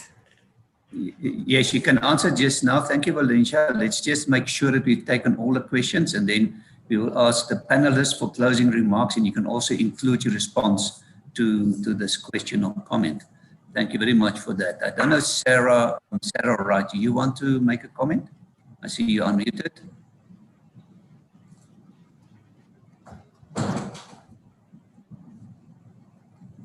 Sarah's not going to make a comment, it seems.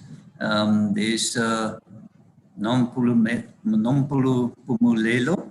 If you want to make a question or make a comment. Hi, thank you. You can call me Mpumi for short. We have a courier company. We service the National Health Laboratory services mainly in the KZN, looking after about 450 clinics here. And that has necessitated for us to have drivers all over KZN. Whenever we seek for drivers, we put up an ad for obviously drivers.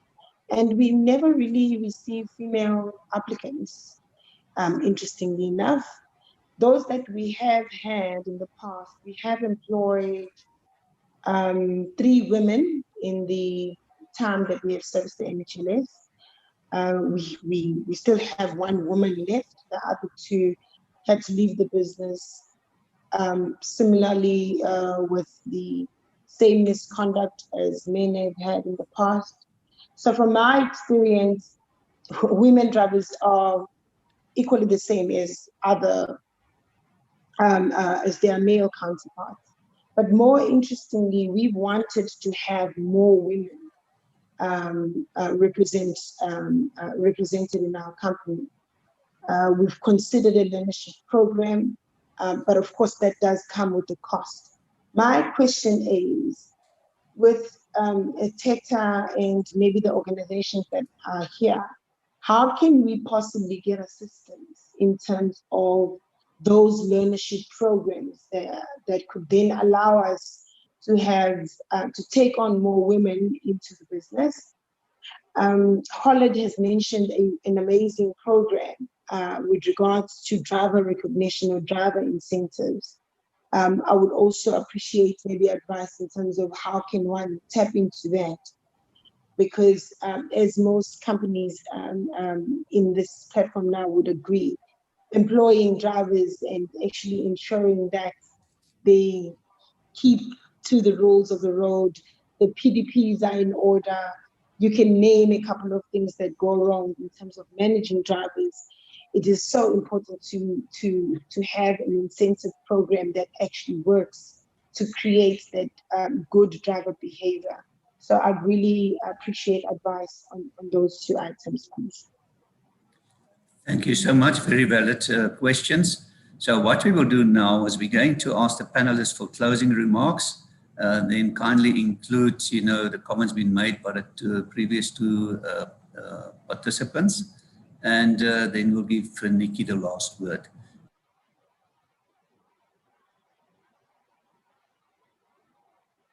So then we'll do Patrick O'Leary, then we'll do Elka, then we'll do Malcolm, and then we'll do Valencia. So that's the sequence we're going to do it, and then last word to Nikki. So Gary, if you can kindly, if you can give us some closing comments. Thanks, Harry. I think, listening to Patrick bringing home some realities, I'd just like to respond to some of them. I think there's no question that transportation of every kind is going through a fairly dangerous time. And it's also true that what Patrick said is that unless government has a will to help sort this problem out, it's going to be really, really a tough road. So I think, but however, that we as industry need to actually drive our own futures here, with or without government's cooperation on this thing. It's our business, it's our livelihoods, and we have to take charge of this thing. And I think we have to work together to find our way through this morass. Patrick posed the question and made me think very deeply. Would I want my daughter to be a courier driver? And I think it's a really valid question. So let me put in its head, would I want my son to be a courier driver? Because he's going to face the same danger. And if we're talking about equality, well, I don't know that one can answer that and say, well, no, you can't. I think Patrick, and by the way, Patrick, I trump you. I've been in the industry since 1972, so that makes it a few more years than you. And I'm also of the old school about wanting to protect our women, but it is a different world, and we are the dinosaurs here. And I think what we have to do, our job is to make it safe for all of our children to want to enter this environment without having their lives put at risk, son or daughter. Thanks. Thank you, Gary. Well said. Thank you very much. Katile.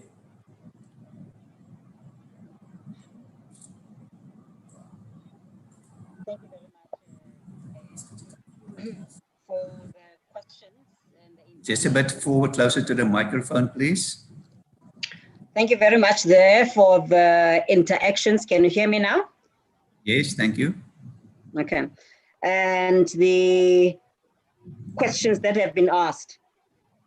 I agree, it is a complex discussion that we are having. And I agree that it needs the will to be able to make marked improvement. And baby,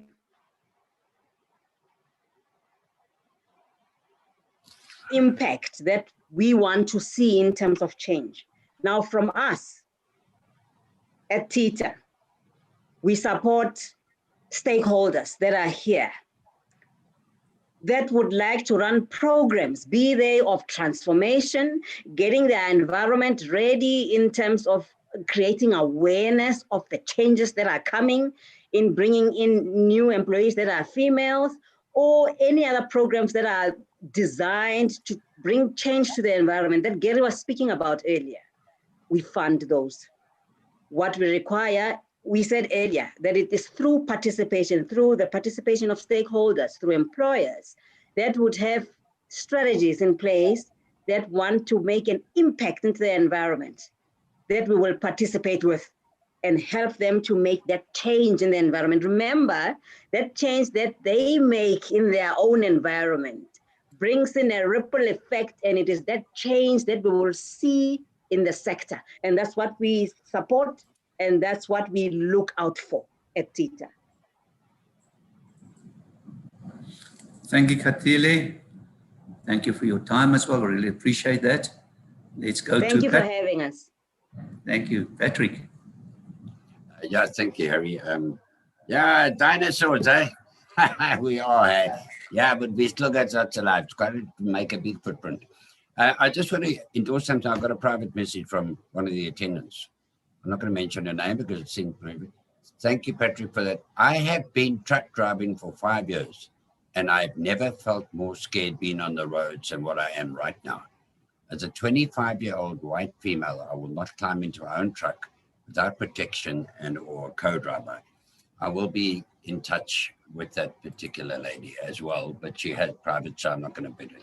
Yeah, I think there's a great, just looking at it, there's a great willingness within companies. There's a great willingness within this debate, and it's stimulating. And, Hollard, for example, Volvo, I mean, everyone doing wonderful things. But when the truck driver, don't forget, when he leaves the depot gate, he's out on his own. Now, Elko knows they've got a wonderful control room, how telematics look after them, but generally they're on their own. And I think that's what we've got to bear in mind. What is the environment in which they are working? We are all in our offices here. The environment is, just let me sit to the side, that's their environment, out on the open road or long haul, the shorter haul, etc. Telematics is looking after them. But we want to look after our ladies. The will is there, the willingness is there. Malcolm has shown that from Trucklogics. But I just think we need to pay more attention to, once they leave the depot, what are they facing out there? That's their office. South Africa Roads is their office. And I think that has to come into the picture. Thank you so much, Patrick, for sharing your experience. Really appreciate that. Let's go to Elke. Thank you. So the question that was asked is, how can you also get involved or get onto the platform that we are using to reward your drivers? So the first straightforward answer is that, firstly, you need to be insured with us to be able to benefit from this product at the moment. However, we do look at customized solutions as well. So if there is something that you would like to either try out or demo with us, we can look at something like that. And I'd like to just get your details so that we can discuss it offline. I hope that answers your question.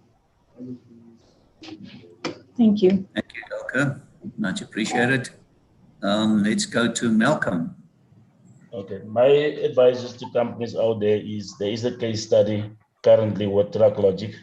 If anybody wants to go into the same way of employing ladies and always, I'm sure we're available to help where we can, with the help of Nikki in Valencia and everybody that's on board on this women's program. Don't be scared to take them on, because they've got a way of helping themselves on strengthening themselves in the industry. So there is a place for them in this industry. So don't be scared to get on board. Thanks. Thank you so much, Malcolm. Well said. Thank you very much. Let's go to Valencia. Thank you so much. Just some final words from me. We know that change is the only constant, and our customers of today are definitely not the customers of tomorrow. And I just want to comment on Mashangu's comment about, you know, bringing awareness around truck driving as, you know, as a career.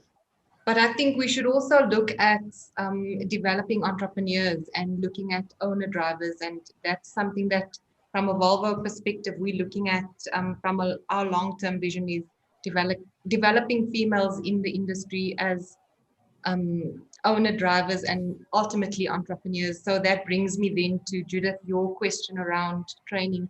And we do currently have a driver training program where we will assist with getting you your license. I know that the program is full currently, but you must look out for our programs in future. And I think anyone that's listening, that's interested, please look out for that. And I think, you know, from a funding point of view, we also have TITA, and I'm putting you out there, but there are opportunities for women. So thank you so much. Thank you so much, Valencia. We really appreciate your support and your time. And all the panelists, thank you very much. So what I'm going to do is going to move the camera to Nikki, so that she's going to do some closing remarks. Thank you, Nikki.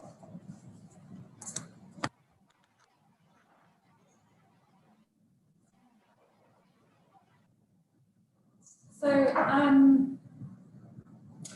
yeah, today's been actually quite an emotional day. I honestly didn't expect to have the feedback and to have the support when we set out to create this dialogue.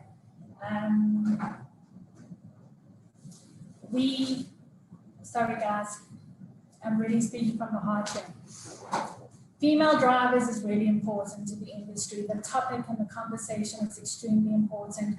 Women deserve to be heard, and they deserve to have an opportunity and to decide for themselves if they want to be truck drivers or bus drivers or courier drivers. I don't think as leaders we need is the support of industry. And I think Melanie summed it up. Collectively, we need to get together and we need to find programs that work. It cannot be on the shoulders of one OE to develop truck drivers. The lady who asked how could she get her license, please find me on LinkedIn, and I'm pretty sure I can find a space for you in one of the upcoming programs, because there are programs available and I would love to assist you. But I would like to say to everyone in the room today that everyone's taken their time to listen to us and to listen to me. Thank you for your time. Thank you for being here. Please follow our LinkedIn profile. Let's get the dialogue going. Let's find solutions. Patrick, you made many valuable points, and Gavin, you set the tone, and I said to you I was speechless, and you've almost got me speechless at the end again. But I think that these are valid concerns, and until such time as we start to address them and we start to ask the right questions and we start to find the solutions, we are not going to progress, and we're not going to give women a fair shake in this industry. So going forward, let's see if we can get the next webinar out in the next 2 to 3 months. And if you'd like to participate, if you're in the audience today, get hold of us and start the conversation. Thank you. Ladies and gents, let's give Nikki a big hand and the team and all the panelists. Excellent session today. We really appreciate Nikki driving this process, and we're looking forward to engaging again. What we're going to do is we're going to keep the session live for 5 minutes for you guys to make a few closing remarks and recommendations in the chat room, so that we can save that as well. So the session will still be live for the next 5 minutes or so. So you're welcome. So thank you very much. Harry, I'm sorry, Harry, may I just say one more thing? I want to encourage everybody out there. I want to encourage everyone. It's on the verge. This is the new era. as Gary also said, times have changed. It's a new era. We want women in transport. But what my encouragement is, if you go back to 1994, in the early 90s, HIV/AIDS was a huge issue that was being totally ignored. The age of denialism, if you remember, Thabo Mbeki denied that HIV even caused AIDS, and the Minister of Health said eat beetroot or, I don't know, rotten onion or whatever to get rid of it. And we knew something had to be done. And that is where Trucking Against AIDS was formed. In the age of denialism, where challenges were massive, you've got to take it by the horns and go with your beliefs and get like-minded people, which are on this program here. And today, Trucking Wellness, as you all know, has 21 clinics around the country at truck stops. It has 7 mobile clinics. It has over 900,000 people been through those clinics over the years. So it can be done. And don't wait for government. It's not going to do it. It's got other priorities at the moment, which we won't get into here, but it can be done. This industry is resilient and it's brilliant. Be encouraged by that. Thank you, Harry. Thank you so much, Patrick. Much appreciated. So guys, thank you very much. If you need to drive or whatever, drive safely. Take care on the roads, and thank you very much for your time today. Keep an eye on your inbox for more information. And remember, the session will still be live for another 5 minutes or so. So please make some more comments and recommendations in the chat room. Thank you so much and take care. Thank you so much.